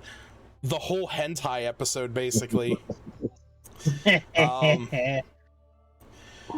right. So, as they hand as you know, those of you that are getting one, take one. You see that you look out the window. You can see that it's pitch blackout right now, and the 2 gnome ceramorphs, they look at all of you and they say, well, will you be staying here for the night, or are you going to face the night outside? If we can bring in our axe beaks and we don't have any tentacles go near any orifice. Well, that last one's negotiable. We will. But can you wear tusks? You may bring them inside. Let's eat all their food, guys.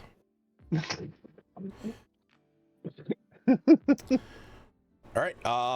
So we'll say you guys head downstairs to bring your axe beaks in. Everyone give me a perception check.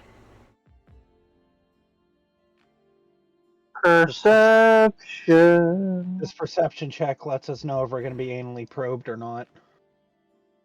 Oh boy, oh boy, oh boy, oh boy. Oh.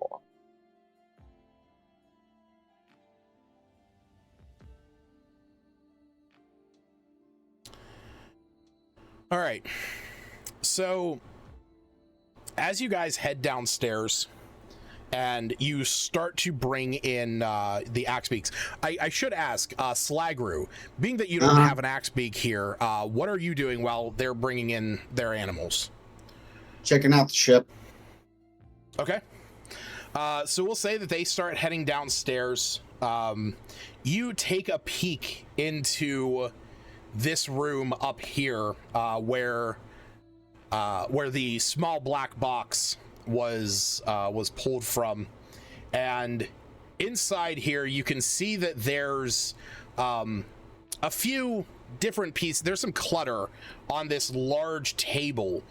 There's also a crystal sphere that appears to be something that's one could step into in front of you, that appears to be powered down. As there doesn't seem to be any kind of like glow or energy coming from it. But like I said, you can see that there's a number of different trinkets on this table. Do I recognize any of it? You don't really see anything that you can tell exactly what it does. Just, kind of looks like junk, but you don't know exactly what anything could do. I want to take a look at the.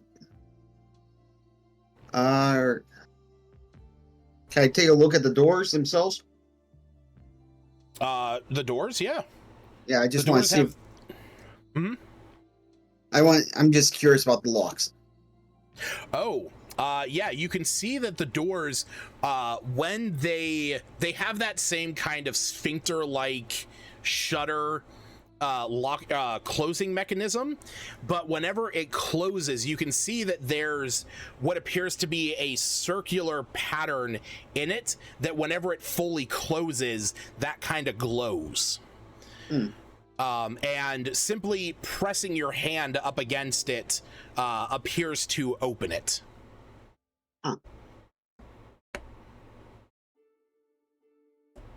These are some nice walks. The gnome Ceramorph comes up behind you and says, "Thank you. We built this ship ourselves." That's very, very nice ship. I actually saw it. You guys flying through the air. Probably the night you unfortunately crashed here. Yes. What a sour night. We are unsure of what knocked us from our path, but it is... It has been a struggle.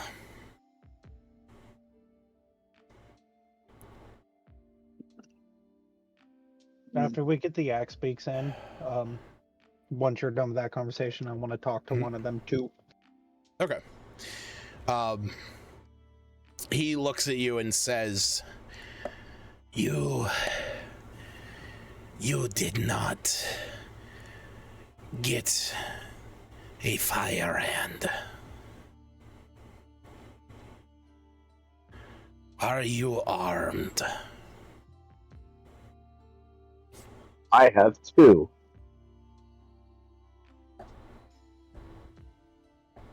Do you answer to that, Slagbear? What was that? He said you did not get a fire hand. He said, "Are you armed?" Yes. And I pull out my, show him my, what the hell is it called? Your rapier? Rapier, yeah. Okay. I see. Well, it might benefit you to check the crates downstairs. Follow me. Okay. You follow him down? Yeah, I follow him down. Okay. So, oh god damn it, that fucking flesh golem. So as you head down, you see that the others have gotten their axe beaks inside, and as you guys are sort of getting everybody settled in together, You guys The see remains of the golem are in the corner. Dredavex. What's that? And the remains of the golem are in the corner. Yeah, the flesh golem. Yeah, the little squidlings have pushed it over here. So as you guys get down there, you can see you guys see Slagru coming down with one of the two Ceramorphs, and he floats over. You see Slagru following him, and goes into one of the barrels in the corner, and he opens it up, and you can see sitting in here are 6 laser rifles. He looks through it, and with his telekinesis pulls one of them out and says, "The others were damaged in the crash. They are far more fragile than the pistols. You are welcome to it." Oh, thank you. Thank you very much. I'll take it. All right. You can add a laser rifle to your inventory. Yay!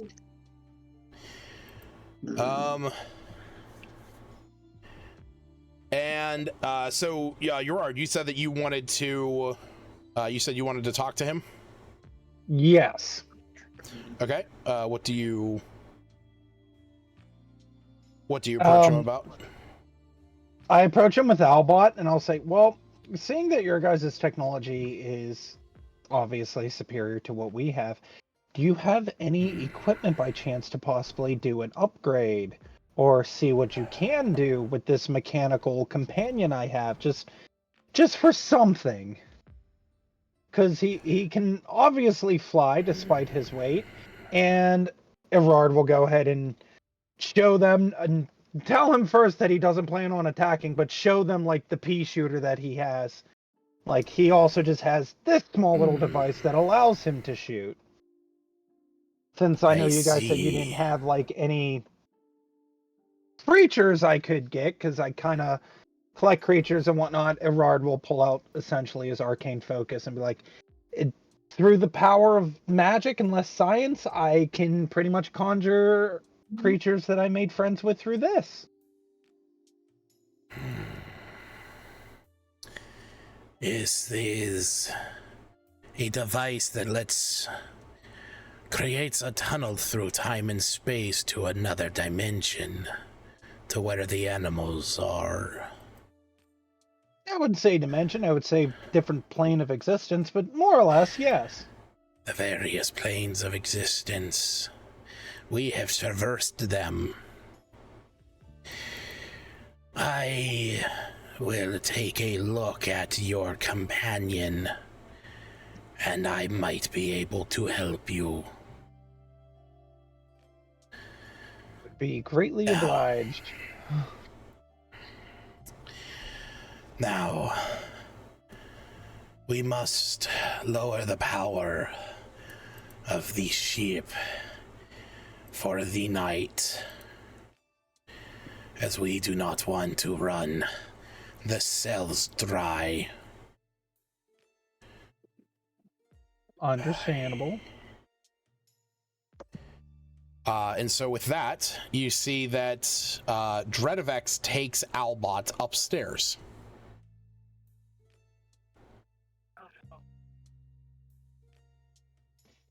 Everard's somewhat terrified to fall asleep.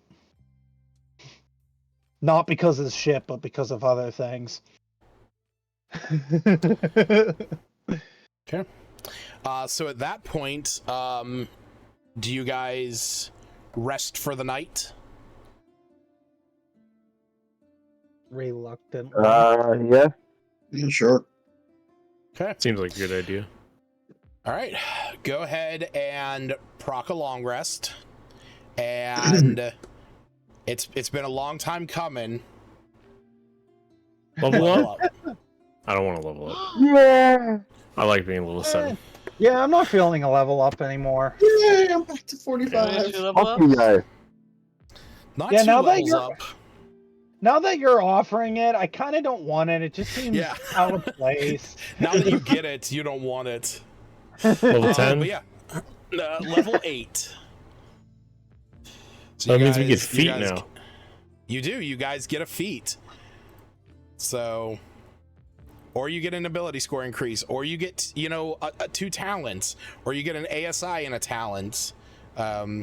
It's one of those level ups where you got a lot of options.